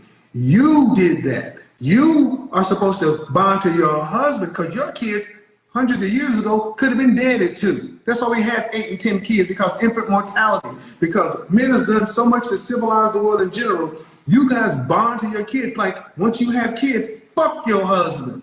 And that's the way you're coming across. Like, these are my kids and they come first. That's some bullshit. Just because those are his children, just like they're yours, man. And if he had the money. Is Kevin Samuels, is he displaying true anger or righteous indignation? What is he displaying right now? And this is emotional. So you're saying that Kevin Samuels ain't a man, he less than a man, his manhood, he's simp, what, he's zesty, all whatever the fuck it is you want to say. You want to say that he's not being a man because he's displaying emotion right now. Righteous, is this anger or righteous indignation? What is he displaying with this woman right now? How is he coming across? What is he doing? Because we're saying that you can't be emotional as a man. Is he being, what I say, feminine? Is he not being masculine right now? Is that what we're doing? Is that what he's doing? Did he just step outside of his masculine frame? Is that what he just did? Step outside of his masculine frame? And an attorney, he should take the kids from you and let you go out there and try to fight him, because you're not supposed to be there to take this man's kids just because you can't forgive. Again, the kid is okay. There's no police report. You don't know what to believe, the husband or the 2-year-old. The 2-year-old is not in any grave danger. Shit happens. Broken bones happen. Things happen.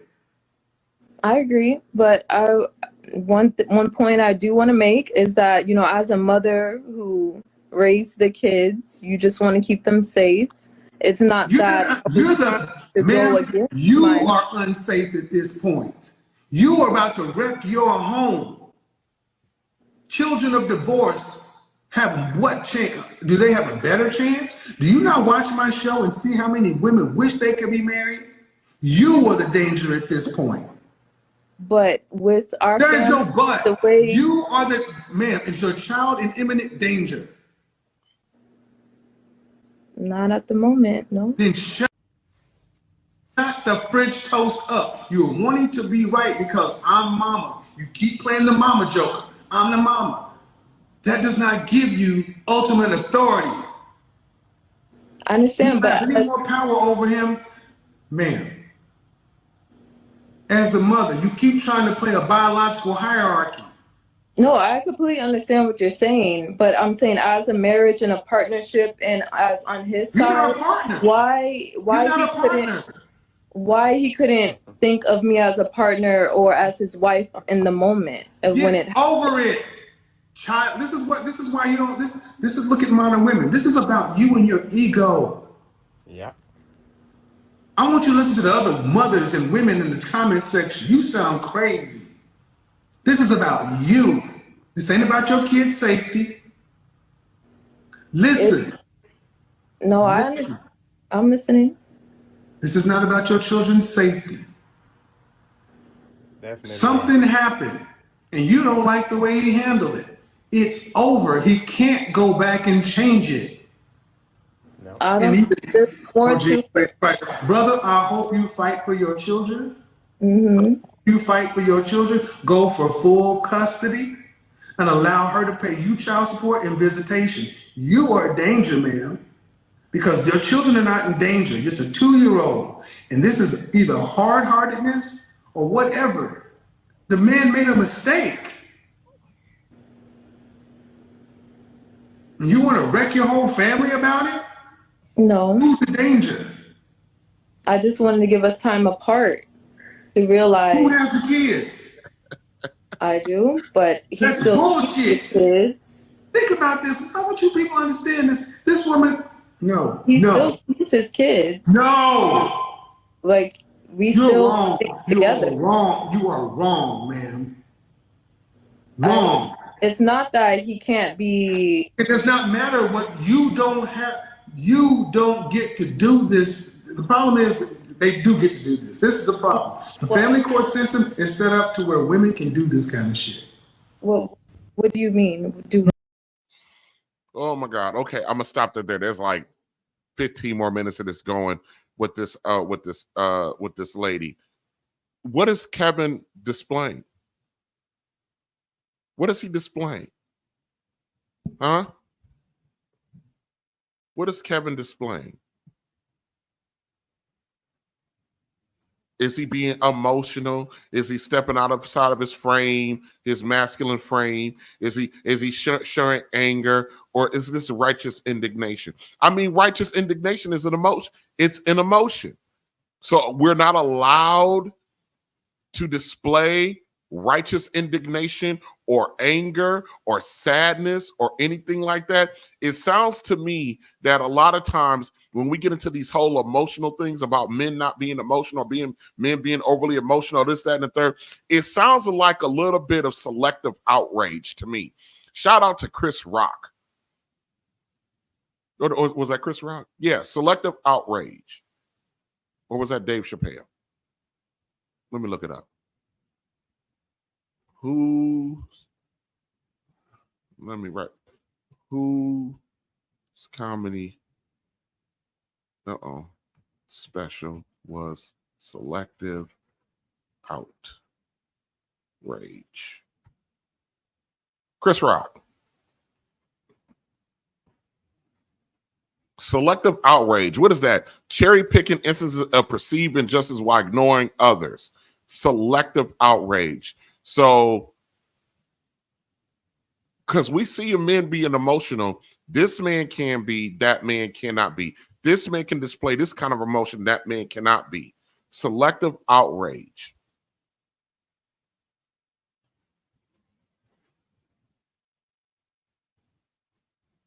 Men have the right to display justified emotions.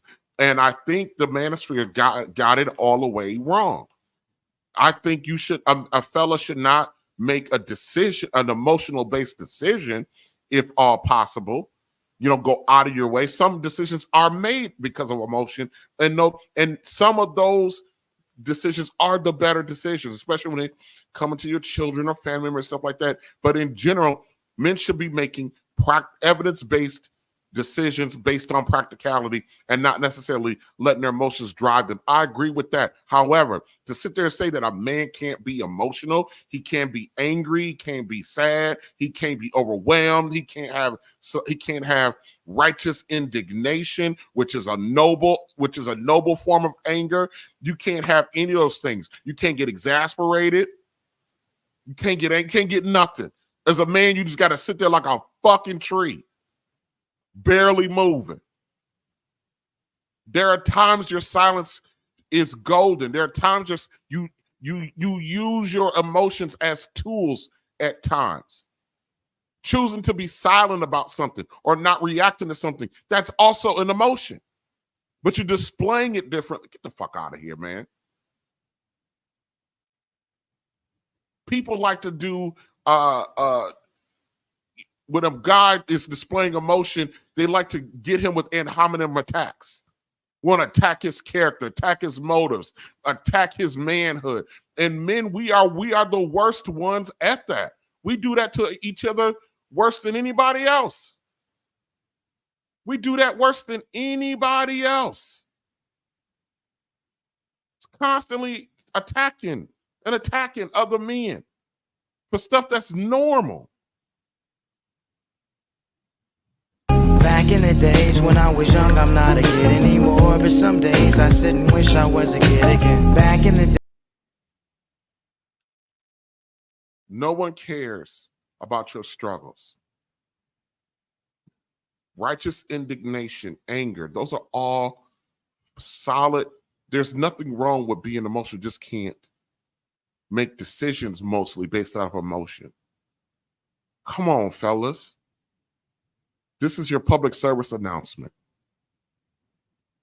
Make sure you get home before the street lights come on.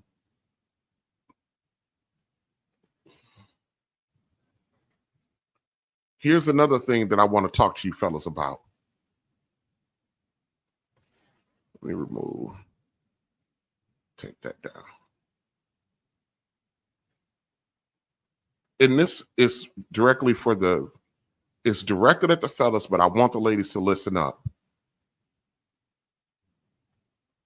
Black men, okay. I know this should be an obvious statement. And I kind of hate the fact that I got to say this anyway. But I'm going to say it. I got to say it. And I'm going to get into it. Black men, as much as we want them to be, are not Jesus. Now, listen. Overcoming setbacks, can help us become more compassionate, more empathetic. Men, we face a slew of adversity.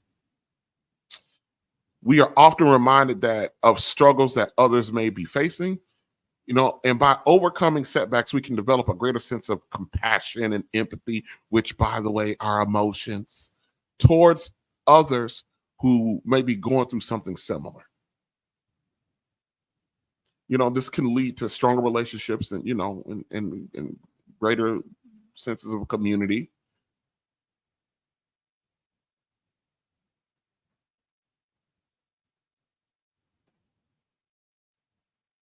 Just a side note before we go a little bit further. Black men, you're not Jesus, but your black woman wants you to be. And if you were Jesus, our women will find a way to make sure that Jesus still ain't good enough.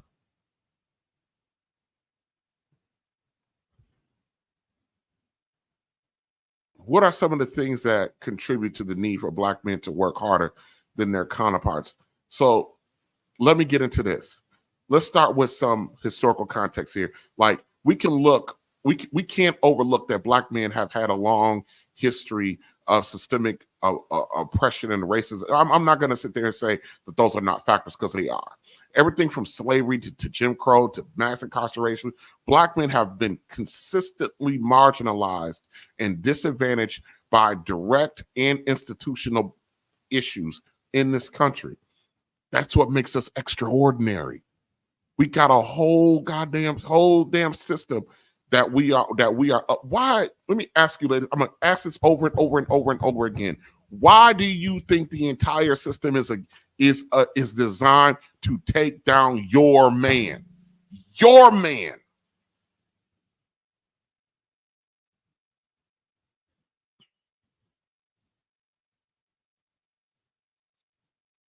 Sisters, you have watched your man be dominated in some of the most unspeakable and horrific ways throughout history in this country.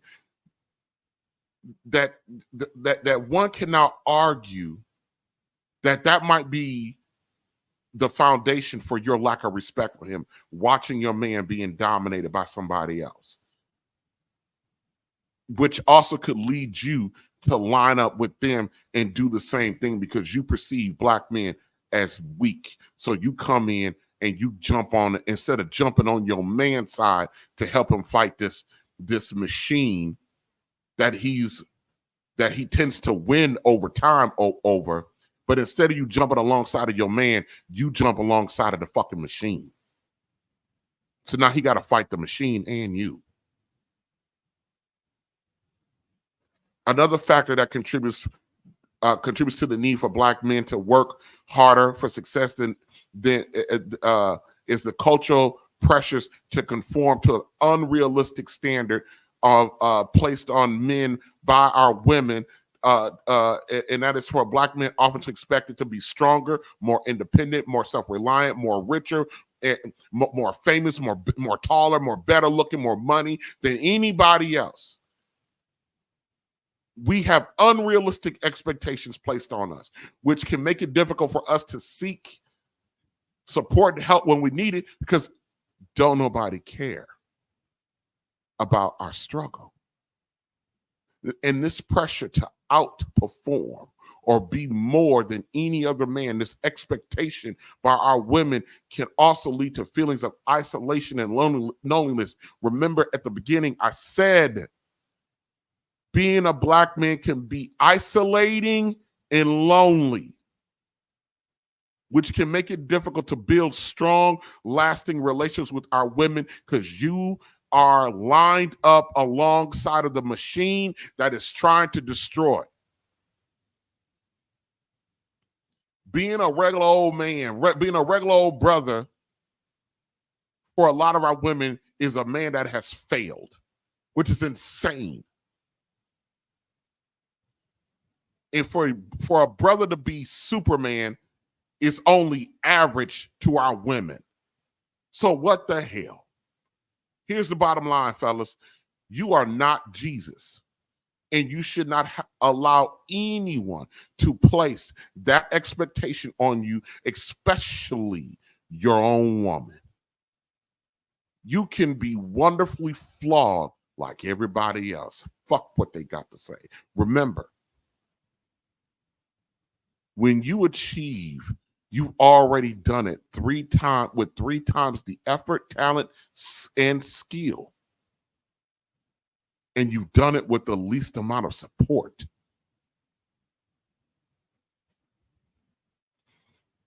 Even though that's the case, Black men, another thing that you need to accept, other than the fact that no one cares about your struggle, you need to accept the fact that you're not Jesus, and don't let anyone try to make you think you need to be in order for you to receive the fruit of your hard-earned work. Back in the days when I was young, I'm not a kid anymore. But some days I sit and wish I was a kid again. This is your public service announcement again. Fellas, make sure you get home before the street lights come on.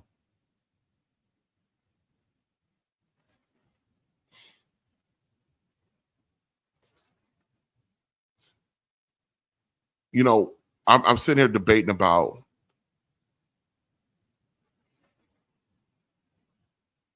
I'm going to get into it. Let me talk to you about authority and who Black men see as authority and why there might be a perceived lack of authority in Black men. Why do they see that? Because Black men see authority through the eyes of a woman. I got this term that I was using a lot last year called Queen Mother, or the Queen Mother syndrome. Queen Mother. So who's Queen Mother? So Queen Mother are Black women that hold all the power in the home, in the community. They're the chief decision makers and chief authority in the family. They're the chief decision makers and chief authority in the family, with the help of the machine, the social institution. Queen Mother. If you want to be able to recognize a Queen Mother, look at the behavior. She can be mean, unkind, nasty, irrational. She's a poor decision maker.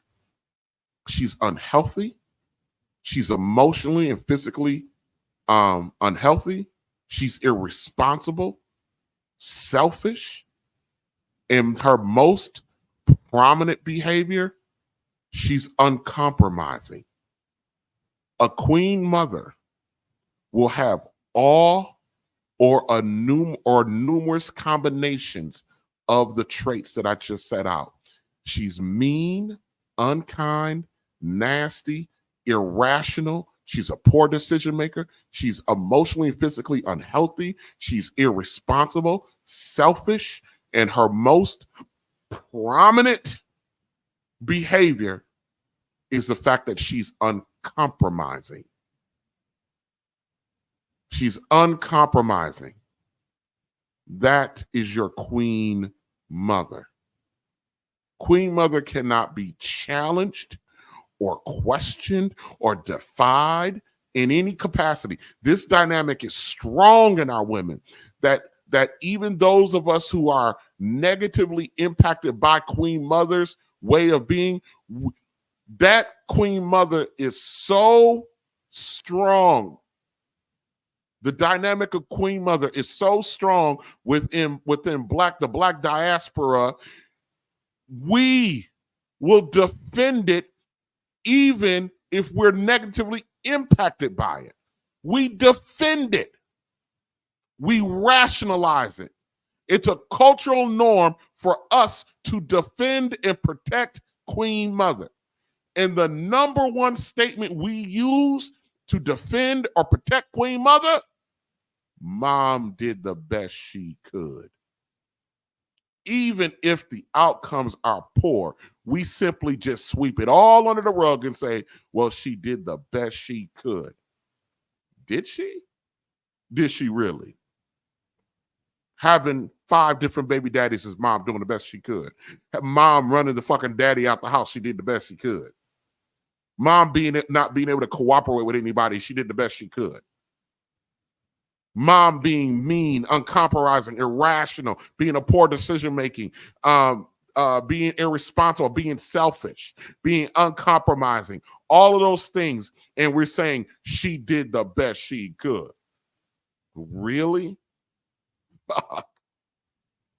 Queen Mother, her authority shall not be broached. Everyone is groomed and programmed to defend Queen Mother's honor.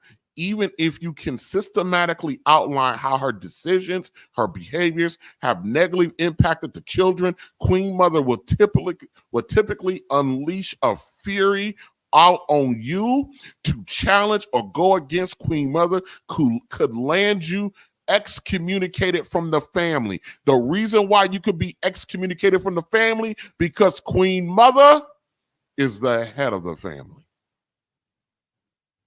Queen Mother determines who is a part of the family.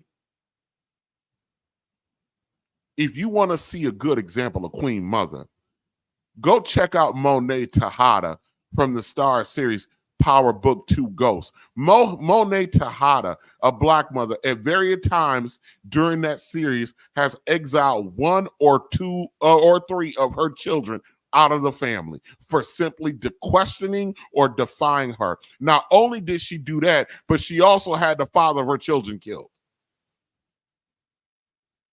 The behavior not to challenge or offend mother or queen mom is even preached from the pulpits of nearly every fucking Black church in the country. The only thing more important in the Black community other than mom is Jesus. And sometimes I wonder. And you know how much Black folk love Jesus. In Black families, the pecking order, it's mom and everybody else. The current Black family structure is built and centered around mom's respect, her authority, and the attitude that the children are exclusively hers and hers alone. She's the final say and final authority over everything, including the children. And please, if you are an adult male in this family structure, do not develop any sense of manhood. That will not be tolerated. That will not work. Even if you are a 50, 60-year-old man, when you walk into Queen Mother's home, or better yet, be in her presence, even if that presence is in your home, a Black man is expected to fall in line behind Queen Mother's authority, even as a 50, 60-year-old man. When Queen Mother is present, check your manhood at the door, nigga. All hail Queen Mother. Even in your own home, you are expected to surrender your manhood to Queen Mother. In Black America, we can't have you slinging your manhood around Queen Mother. That is offensive to Queen Mother. Queen Mother finds this disrespectful. Because of this Queen Mother syndrome on full display, the boys grow up with a messed up sense of what authority is and what authority should look like and how to respond to it. The boys grow up in this mess and become accustomed to bowing to Queen Mother's authority. So when he's out here on these streets and he runs into another fucking Queen Mother, he just bows. Because that's all he know how to do. Because Queen Mother is authority. Queen Mother is authority. Authority to most Black men is female. So if our Black women, our mothers, Queen Mother, have been the head, the leaders, the decision makers, then who do we hold responsible for the current state of Black people today? We can never get an answer to that question. Never get an answer to that question. Because Queen Mother will tell you that the subjugated man and under her authority and rule and development is to be blamed, not her, even though she was in charge. She ain't responsible for none of this shit. If Black women hold the role of provider, protector, leader, decision maker, chief authority, if Black women hold all of those monikers, where does this leave Black men? I'm going to tell you, we are resigned to a secondary role. Well, the children are in the secondary role, but for purposes, a secondary role. If she's essentially the man, so what does that make? Let me slow down. If Queen Mother is essentially the man, what does that make you, Black man? I'm telling you, that puts you or us in the Queen's position. Black man's authority is female. That's why it is so difficult for men to go out and challenge and stand up to their woman. They've never had to, because the person that taught them authority and what respect looked like was a woman. So she bred him to be subservient and to kowtow to her. But the problem is when she needs the man to be a man, he can't. Because the authority, what he perceives to be authority, is female. That's why you got so many motherfuckers who are okay with 50-50, this, that, and the third, which we're going to talk about in a second. Back in the days when I was young, I'm not a kid anymore. But some days I sit and wish I was a kid again. Back in the day. This is your public service announcement, guys. Make sure you get home before the street lights come on. Now,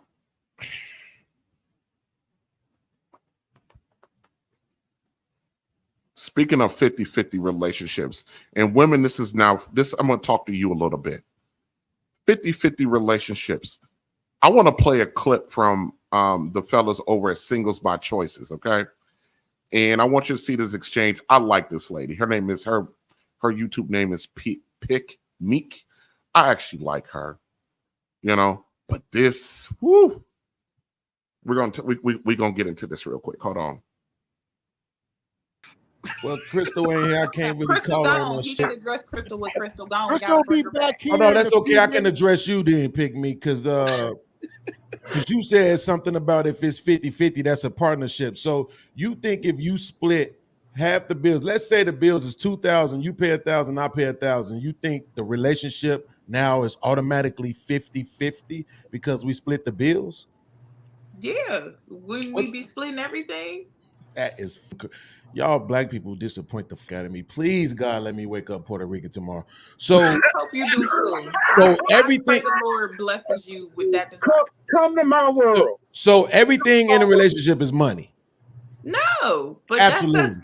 no, it's not. But that if you're saying Absolutely. 50-50 sounds like you're setting a tone to me, and I don't. Maybe it's my woman's brain, but as a woman, it sounds like you want me to come be your partner. And then when we say we want a partner, y'all be like, "What you would?" That 50-50 sounds like a partnership to me. Right. So let me preface this next question by saying I know that this doesn't happen that often in relationships, but just for the sake of this conversation, let's pretend it would. We outside, some nigga slapped the shit out of you. Should I allow you to fight him or should I fight him for you? I wouldn't fight no man. If a so- man hits me while I'm in public, I'm calling 911. See, pick me. You don't have to do nothing. See, pick I'm me. gonna call the police. This the thing. I know you went to school, which means I know you took standardized tests, which means I know you know the difference between being able to make your own answer and choosing one of the two that was provided for you. So let's try this again. The man slaps you. Should you fight him or should I fight him? Those are your choices. I don't think anybody should fight him. Absolutely. The two choices on deck is should you fight him or should I fight him? You want me to answer you? Absolutely, because those are the two choices I'm giving you. I don't think nobody should fight. I'm not asking you for your opinion. I'm asking you to pick between the options given. See the difference? Well, I'm not gonna fight. So you can absolutely. Then you can't be a partner. For me, I could call the police. Then you can't be a partner. Then we not partners. If you're partners, right? If you're partners, man, I don't need your help, brother. Nigga, I was gonna say the shit too, bro. I'm cool. Well, fuck. Cool. You I'm trying to beat me to the damn punch, Negro. I'm trying to get my subscribers up too. So therefore, we not partners, right? Here's the thing about it. Angry man, stop. So pick me. Here's the thing. It don't just stop right there. Right? Here's what's funny about that. Which one would you rather do? Wash the dishes or mow the lawn? Wash the dishes. Absolutely. But for some reason, women, I gotta wash the dishes too when I come home and clean up and cook. Yeah, but you want this nigga to mow the lawn. You want this nigga to take out the grass. You want this nigga to beat the kids. It's all kind of stuff that you want this man to do. You want him to fix stuff around the house when it's broken. There is no equality in a relationship just because we're splitting bills. Doesn't make a relationship equal because you can have a relationship where neither one of us ain't paying no bills. I know you don't need help, Means, but I got to point out one thing. Everything we do as man work is always dangerous. All of it. Cutting grass, shit is dangerous. Yes, fucking climbing up on the thing to clean the gutters, you can fall and break your neck. Dangerous. Right. You feel what I'm saying? And we literally take a poll because how many of y'all really doing that stuff? Y'all not paying a lawn man? Y'all not hiring people to do that stuff? Time out. Wait. Hold on. No, let me make my little point. Let me make my little point. Okay, go ahead. I'm gonna be honest. You just checkmated yourself, but go ahead. The men that's over here, the betas that I talk a great deal about, don't know more about cars than I do. So all that stuff you talking about, they really want. She just called a man who does not know about cars a beta. I like this girl, I think she's okay, but she's still a woman. And she's a baby mama. And she's equating money with her role and her positioning and her duties in a relationship. She thinks all of those things are the same. She's indicative of most black women. And there is black woman after black woman after black. Why do you think we got this whole narrative about 50-50 relationships? I'm going to actually probably do the goddamn stream on this whole 50-50 relationship thing and break down how the whole 50-50 relationship thing is a fraud. It's a false, it's a false narrative. It's a fraud. Black women as a group historically have never been stay-at-home mothers. They've always worked alongside of their men. They've always had to bring an income into the house. We have never have been throughout history as a collective, as a group, as a social, cultural norm. We've never had our women be a stay-at-home moms. You've always had to contribute financially to the home. always. So I don't understand where this shit come from about the fact that you got to bring money to the. I'm just talking about. Listen, the fact that you guys even think about a 50-50, like you get to hold on to your shit. No, man, that's a lot of. That's another issue is our women don't want to relinquish their shit. It's a one pot rule. If you get married, 50-50 relationship is a fucking roommate.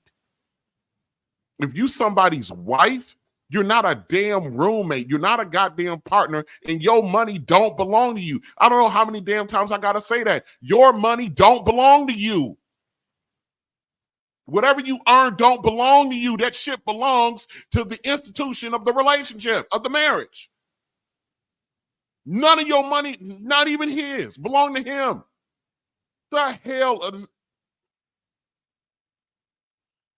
on a partnership.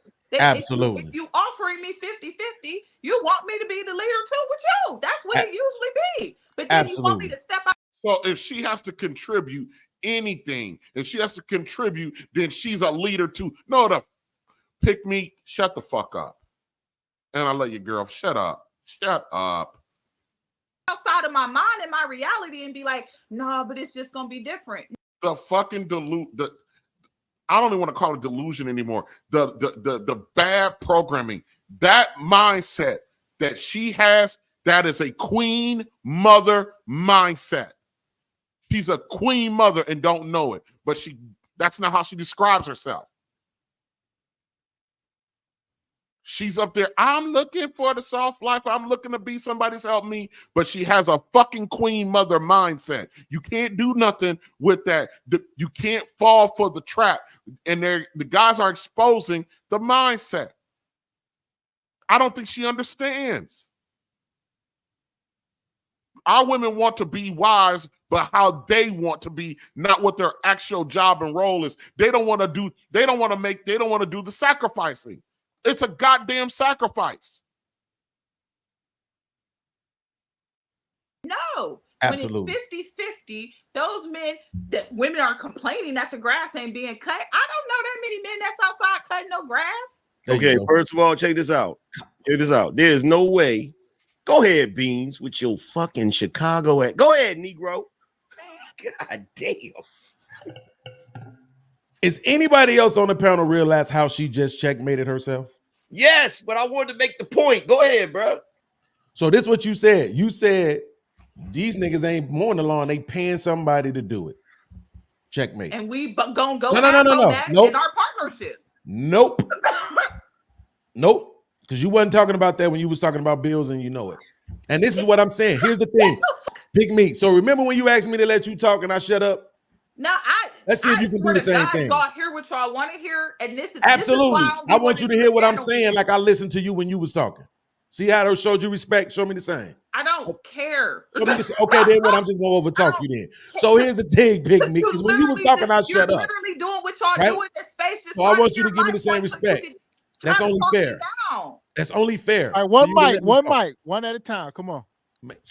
Tell her that, not me. That's for everybody. That's for the I was whole quiet panel. while she was talking. No, call out names. Y'all got to stop this shit. Hold people accountable, right? So here's the thing, Pick Me. Here's the thing. You just proved the point that even if y'all split the bills, it's still going to be way more stuff that the man spends other money on. He definitely going to spend more money on you, whether that's entertainment taking you out, whether that's gifts or not. He's going to spend way more money on you, even if y'all splitting the bills. There is no equality in a relationship. I am too good at this. Checkmate. Shit like that. I wish I had the drop. Now, I want to, because I am running out of time here, but I am going to play a clip from Crimson Cure, who's going to talk about specifically a man value in his money. And I use clips to emphasize a point that from those who do it better than me. And Crimson hits this one on the head. Hold on a second. Bam, bam, you gotta go ahead and hit the like button. Let me get to these super chats really quickly. Thank you. He was making favorite comedians is and why single mother. We still worshiping people with money. We still, you can tell even by some of the talking points that go on in this space. Let's really keep it a bean, y'all. Let's really keep it a bean.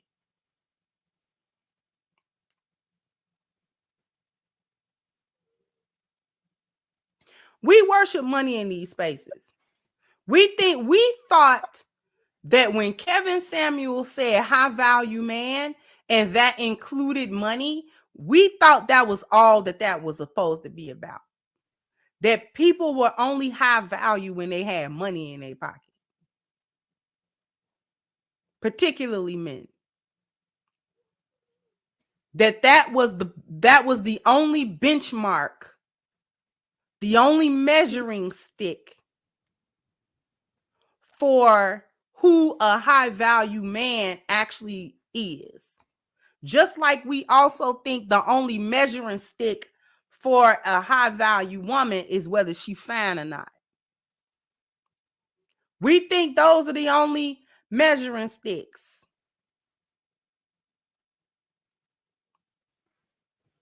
Even though Kevin talked about the integrity of men and, you know what I'm saying, and all of these other internal values, you know, the values that I talk about, spiritual health, family, appearance and dwelling, you know, those that we like to forget about conveniently, depending on what we trying to say and what point we trying to convey. We like to think that a man's value is only in his pocket.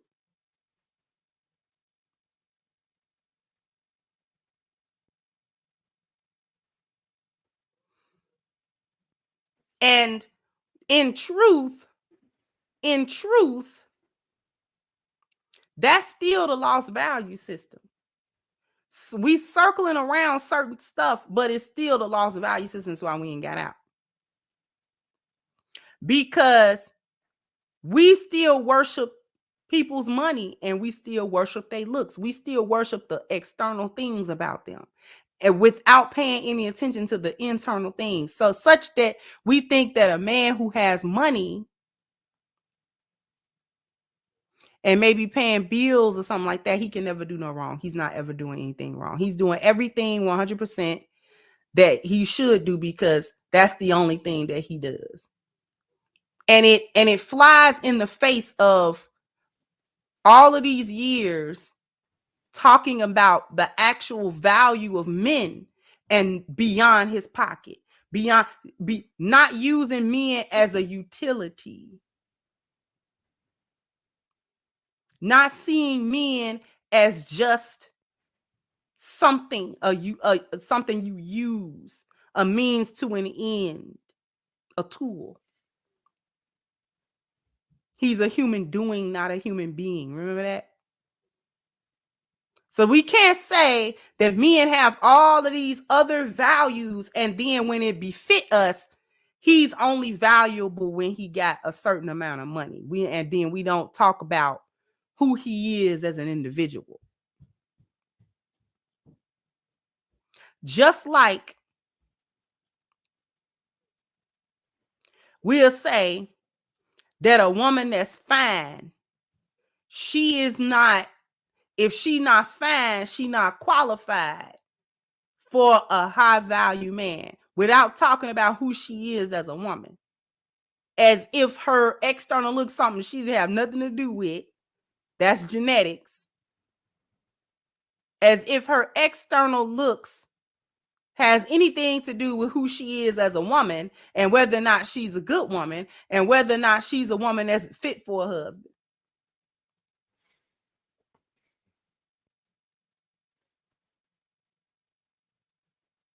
And this is why we had people talking about Jonathan Owens should have done better than Simone Biles because Simone Biles is not some type of dime piece or whatever in people's opinion. And so therefore she wasn't as good of a woman as he could have ended up with. That's why I did the show the way I did it when I talked about it. So we as a group of people, we like to dismiss.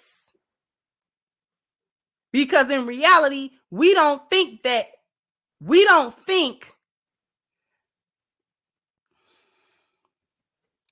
in reality, this doesn't mean anything to us. Particularly those internal values.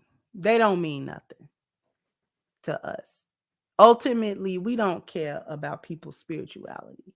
Ultimately, we don't really care about people's spirituality. We care about whether or not that person can be a pushover or not. If we could, because we still think that if a person say that they are spiritual or they believe in the Most High or they try to have a high moral character or something like that, that these are the weak ones. These are the people that should be turning the other cheek and weak. You know what I'm saying? And they shouldn't have any boundaries, should never speak up. You know, they should always be meek and they should always be quiet and go into the corner or something. We don't like health. We don't really value health. We value the aesthetic. This is where chicks is getting these lipos and this and that. This is why a dude will juice on steroids. This is why, because we don't really care about health.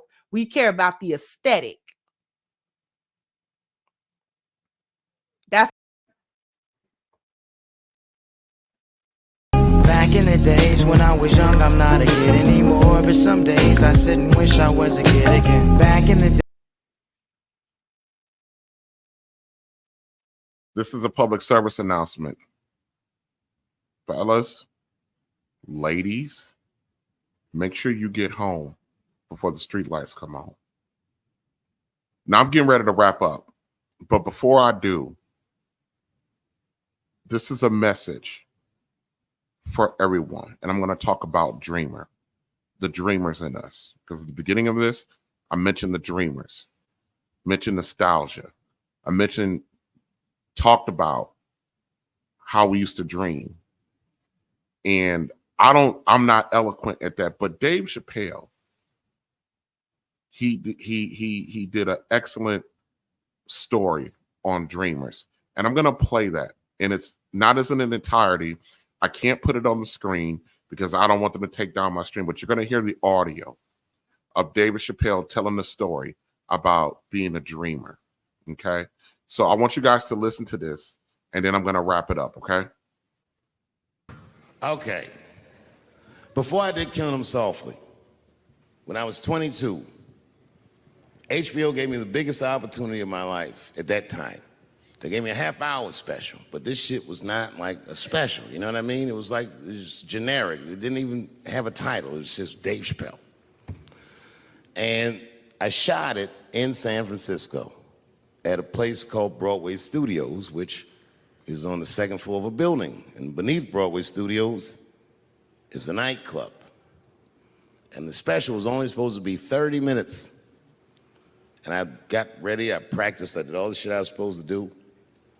And the night that I taped, 20 minutes into my 30-minute set, I'll never forget this, music started blasting from the nightclub underneath. You could hear it real loud, and it fucked my whole show up, and I was devastated. I was a young man. I really believed in what I was doing, and I thought that my dream had been killed. So when I got off stage, I ran down the steps to the alley behind Broadway Studios and where the control trucks are parked, and I kicked that motherfucking door open, and I started yelling at all the producers. I was nobody in show business, just a guy that believed in us. I said, man, you fucked everything up.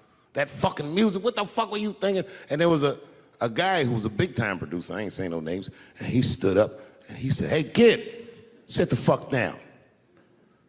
He said, we didn't ruin anything. He said, we made a deal with that nightclub to not play music, and they didn't honor the deal. And I said, who didn't honor the deal? And he pointed to a guy. I'll never forget it. It was an old white man sitting in the Ford Taurus by himself. And he said, that guy right there. And I didn't waste no time or ask no questions. I went to that Ford Taurus and I beat on that window and I said, open the door, motherfucker, I want to talk to you. And that old man looked at me for 1 second and wisely drove the fuck off. and left me in the alley cussing at anybody who would listen. And 2 minutes later, literally 120 seconds later, couldn't have been any more than that, the doors of the kitchen in the alley of that nightclub underneath Broadway Studios flung open. And that old man was standing there, that same old man with reinforcements. He had 2 big goons with him, and he looked at me, and he was calm as a cucumber. He said, "You, come here. I want to talk to you." I didn't know anything about the streets at this age. But I found out later in my life that these men were Russian mobsters. And I don't know what you guys know about the Russian mob, but these are the niggas that killed Denzel in Training Day.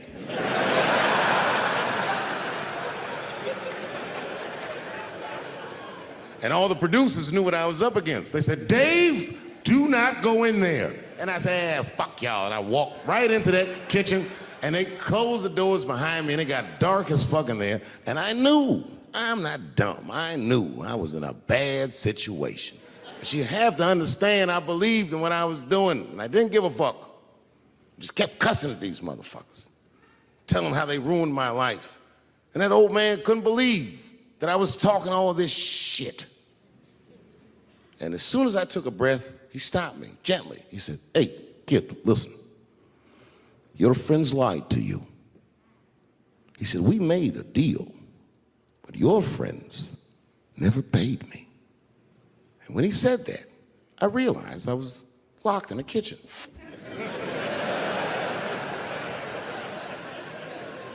I realized he was telling the truth, which would make me wrong. And the very moment that I realized I was wrong, for the first time, I was afraid. You see, it's a funny thing if you believe you're absolutely right. You can get drunk off the feeling of how right you are. That's why gay people are so mean.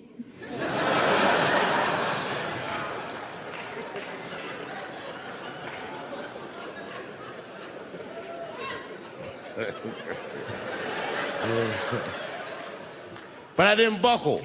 You guys would have been very proud of me. I was scared, but I didn't buckle. I said, "Well then, sir, I owe you an apology." But I believe that no matter what reason that music was playing, it ruined my life. And that old man looked at me with sympathy in his eyes. And he walked over to me and he gently placed his hand on my cheek, which I gotta tell you, is a very emasculating thing to do. I was standing there looking at this nigga's hand on my cheek like,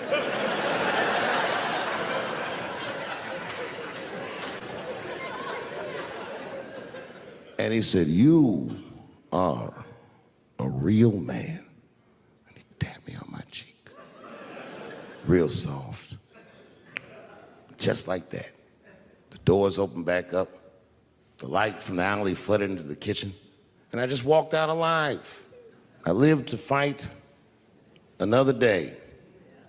And in that moment, I learned one of the most valuable lessons of my life, and I have to share it with you. And that lesson is this: in your life, in any given moment, the strongest dream in that moment wins that moment. I am a very powerful dreamer. Yeah, I'm not lying.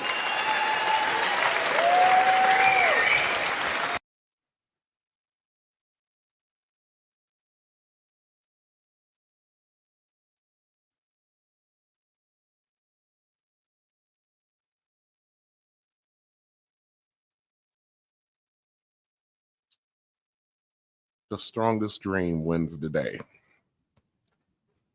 Black people, we are powerful dreamers. Just the things that we overcome, how we create, especially our men, how you are the original magician, how you are able to create a legacy, a dynasty out of thin air. Listen, as I conclude, listen. We are not Black people. We are not defined by our limitations or stereotypes, you know? Our value is not diminished by external opinions or the shallow parameters that our women or society use to gauge our worth.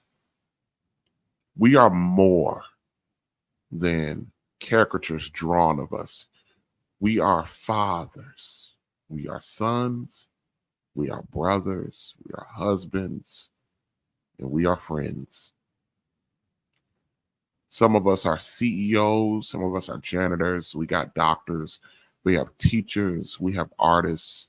We have military. We have garbage men. We got post office men, HVAC men, accountants, engineers, scientists, mechanics, plumbers, even bus drivers. Fuck you, Ebony K. Williams. The majority of Black men are productive, character-driven men. I want to say that one more time for every man listening. And I know it doesn't seem like it because how the machine and how our women talk about us, how they treat us, how they look at us, how they respond to us. Let me be very clear. The majority of us are productive, character-driven men, men of integrity, men of accountability, men of concern, men of protection. We're not Jesus, though. We are not without flaw. We are not imperfect. We don't always get it right. We will hurt somebody's feelings. We will disappoint. We will make a mistake. We will do things in error. We will miscalculate. We will misjudge. But because we are men of integrity, men of accountability, men of concern, men of protection, we will do what we can to right the wrong. We cook meals. We clean cars. Yes, we are attempting to rebuild our families and our community. We are the shoulders upon which the next generation of Black men will have to stand, as imperfect as we are. And we desire a more cooperative, accountable woman. Some of us believe that has died out with the last couple generations, but many of us remain hopeful. We really do. The beauty of a Black man's existence is not only his ability to conquer, but his capacity to endure. The real resiliency, the way we rise every time we fall, to smile when we are hurting, to give when we have little, to be magicians. We have been gifted with the ability to carry burdens and stand tall. We have been given the ability to create things out of nothing. Our journey as men is not one of solidarity at times. We share our experiences, our joys, our pains, our victories, our losses with each other sometimes. Black men, as often as it may not seem, we are a community. We are a brotherhood, a testament of survival against all odds. Being a Black man in this world may seem like a lonely existence, but it's filled with a profound sense of purpose and undeniable strength. Black men are unfucking deniable. We navigate through a world that often takes more from us than it gives, yet because we are magicians, the original magicians, we emerge, most of us emerge as men of valor and character and of dignity, and through our contributions, and though our contributions may be ignored, the impact we make remains undeniable and not extinguishable. For every overlooked act of kindness, for every misrepresented effort, know that you as a Black man matter. You are seen. Your work is seen. Your work is valued. And most importantly, like Antoine alluded to, you're not alone in this. Life as a Black man may be a journey filled with trials and tribulations, but it's a journey of triumphs and journeys of resiliency. It's a journey that shapes us into being more than what we thought we could be. It's a journey that makes us extraordinary because we are dreamers and we are inspirational and we come from a legacy of dreamers and inspirational men and women. It's who we are. Our public image, Lord, our public image is intrinsically woven into the fabric of our collective identity. We must tread carefully when deciding who we elevate to the grand stage amongst us for public discourse. And our image, if you will, is a vast theater with an audience full of millions. Every spoken word on a stage and on a platform reverberates and it's magnified, especially if you are an articulate man who is charismatic and who has a microphone, and those who people are who are willing to listen.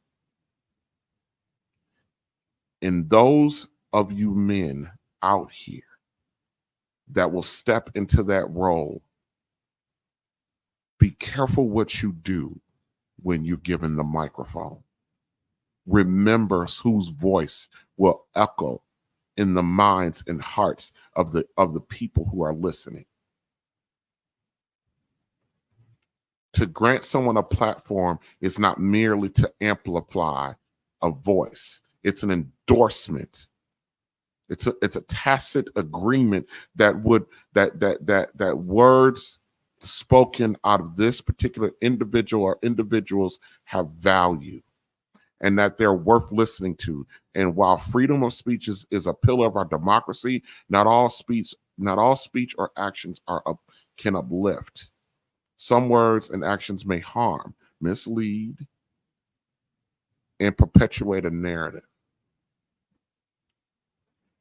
When a voice or action that tarnishes our collective image is amplified, that damage isn't just on the person or persons who committed the infractions, nor is it just oftentimes immediate, but it's on the people who elevated them, and it can be enduring. The words spoken today can be tomorrow's actions, and it could be tomorrow's memories, and it can be enduring and eventually history, the historical record. The perceptions created by such voices can take root over time and shape the very essence of how we are seen both by ourselves and by one another. That's why there are so many things out in the manosphere that came out of the manosphere that it was brought out in a way that misled what should have been. We need a single narrative and a picture so vivid and lasting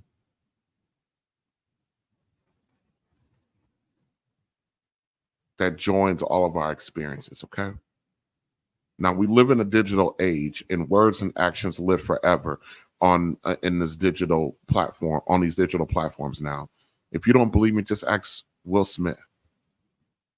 His reputation is forever associated with one emotional outburst. Remember, I said at the beginning when I was talking about anger, most decisions made out of anger are usually bad decisions.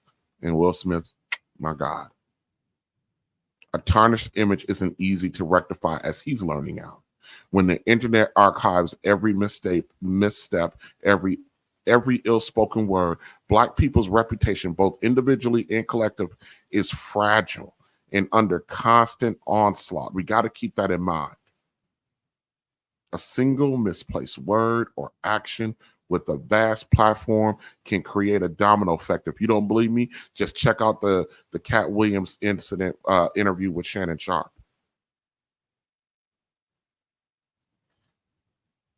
We can be trapped in a feedback loop, where the negative portrayals keep getting reinforced, gaining validity merely through reputation and reputation alone. We need to be discerning, everybody, and intentional about who we amplify. We must understand that the weight of responsibility that comes with granting someone a platform, an ear. Because in the theater of public perception, every act has a consequence. Every choice has an outcome. Every voice leaves an imprint and then echoes that shape the reality. In this journey we call life, we often find ourselves at a crossroads, especially right now as Black men and Black women, in spaces that challenge our very essence and questioning our worth and diluting our spirit. I'm reminded of a powerful teaching from the Bible and from the Gospel of Matthew, and I'm not a big Bible aficionado, where Jesus told his disciples, if anyone will not welcome you or listen to your words, leave that place and shake the dust off your feet. That, my friend, is a profound call to recognize our value and refuse to remain where we are not honored. And that is including with the woman laying next to you. There's nothing innate. There's nothing innate. No, I'm not going to say that. No one should have the power to dim your light. So why then do we often find ourselves lingering in places and among people that undervalue, underestimate, and damage us, especially those of us who are dreamers? Why do we remain where we are merely tolerated instead of celebrated? That's the question that the passport bros have answered. They don't. They left. I'm talking about the real passport bros, not the vacationers. Our time, our energy, our very essence is too precious to waste in environments or with people or platforms that marginalize us or even lie on us. We are not merely figures on the canvas fading into the background. No. Black people, especially Black men, are a masterpiece belonging in a gallery. Now, speaking of time, the streetlights are a symbolic reminder that time is limited and a manifestation for us to understand, to be intentional, productive, and aware.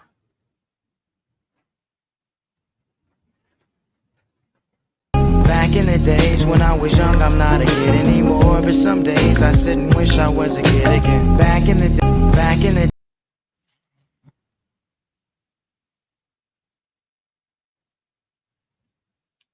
Now, there's this motto, go where you want it, go where you're celebrated, go where you're respected. It isn't just a phrase, I'm sorry. It's a guiding principle. It's a reminder that we have an agency, in deciding where we invest our energy and how we represent ourselves. Let's not mistake familiarity with comfort. Just because we're familiar with something don't mean that we're comfort. Let's not conflate the two. Just because we've been somewhere for a long time doesn't mean it's where we belong. Just because we have been somewhere for a long time doesn't mean it's where we belong. Just because we've been trapped with a poor public image or on a merry-go-round of disappointment, remember we come from a long line of dreamers. In every space we walk into, we create a room for we create room for new opportunities, new relationships, and new growth.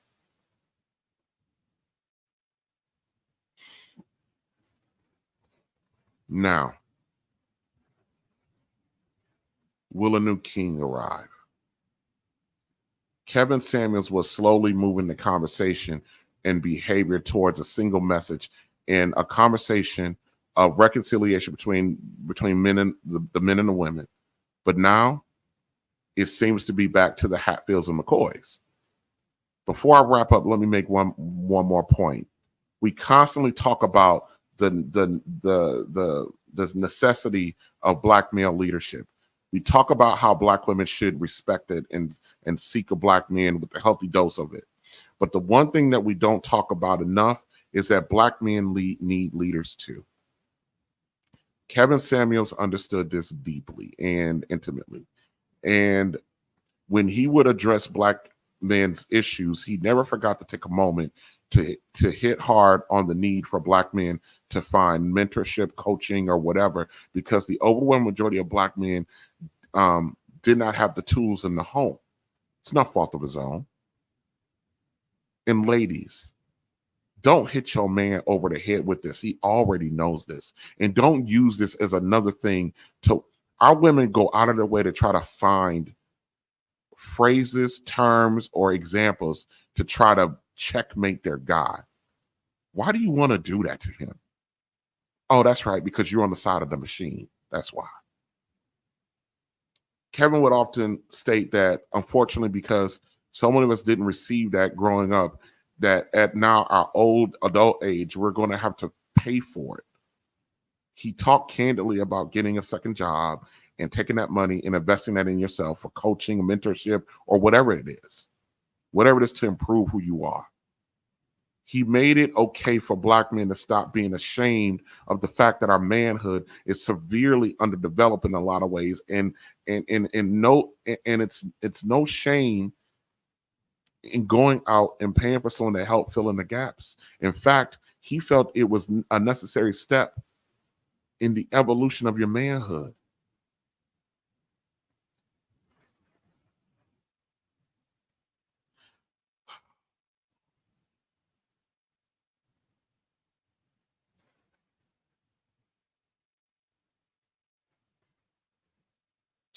I have an announcement to make.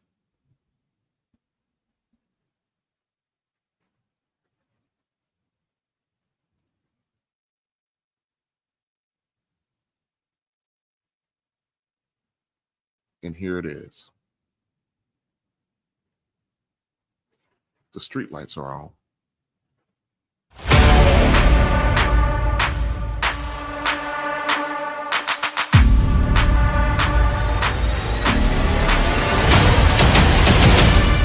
Yeah, this is what I'm made of. This is for the throne and the kingdom. The king's here, yelling freedom. Do or die, do it now if you believe it. You reap what you sow every season. Yeah, you kill what you eat when you feasting. Yeah, it's death before the sign and no treason. No, in a time of war, no retreat. Never lay down and die on my feet. I look the reaper in his eyes and won't blink. I'm the voice every time that I speak. It's like thunder when it strikes. I'm the king. I'm the king. I am supreme. I am. I am. I am the king.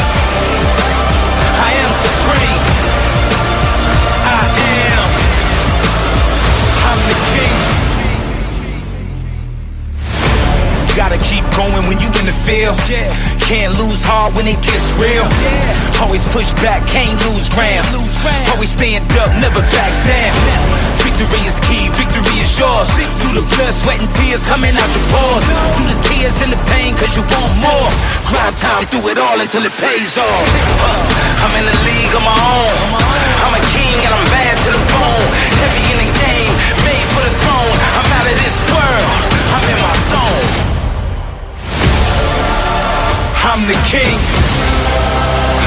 supreme. I am the king. I am supreme. I am like a god. I'm the king.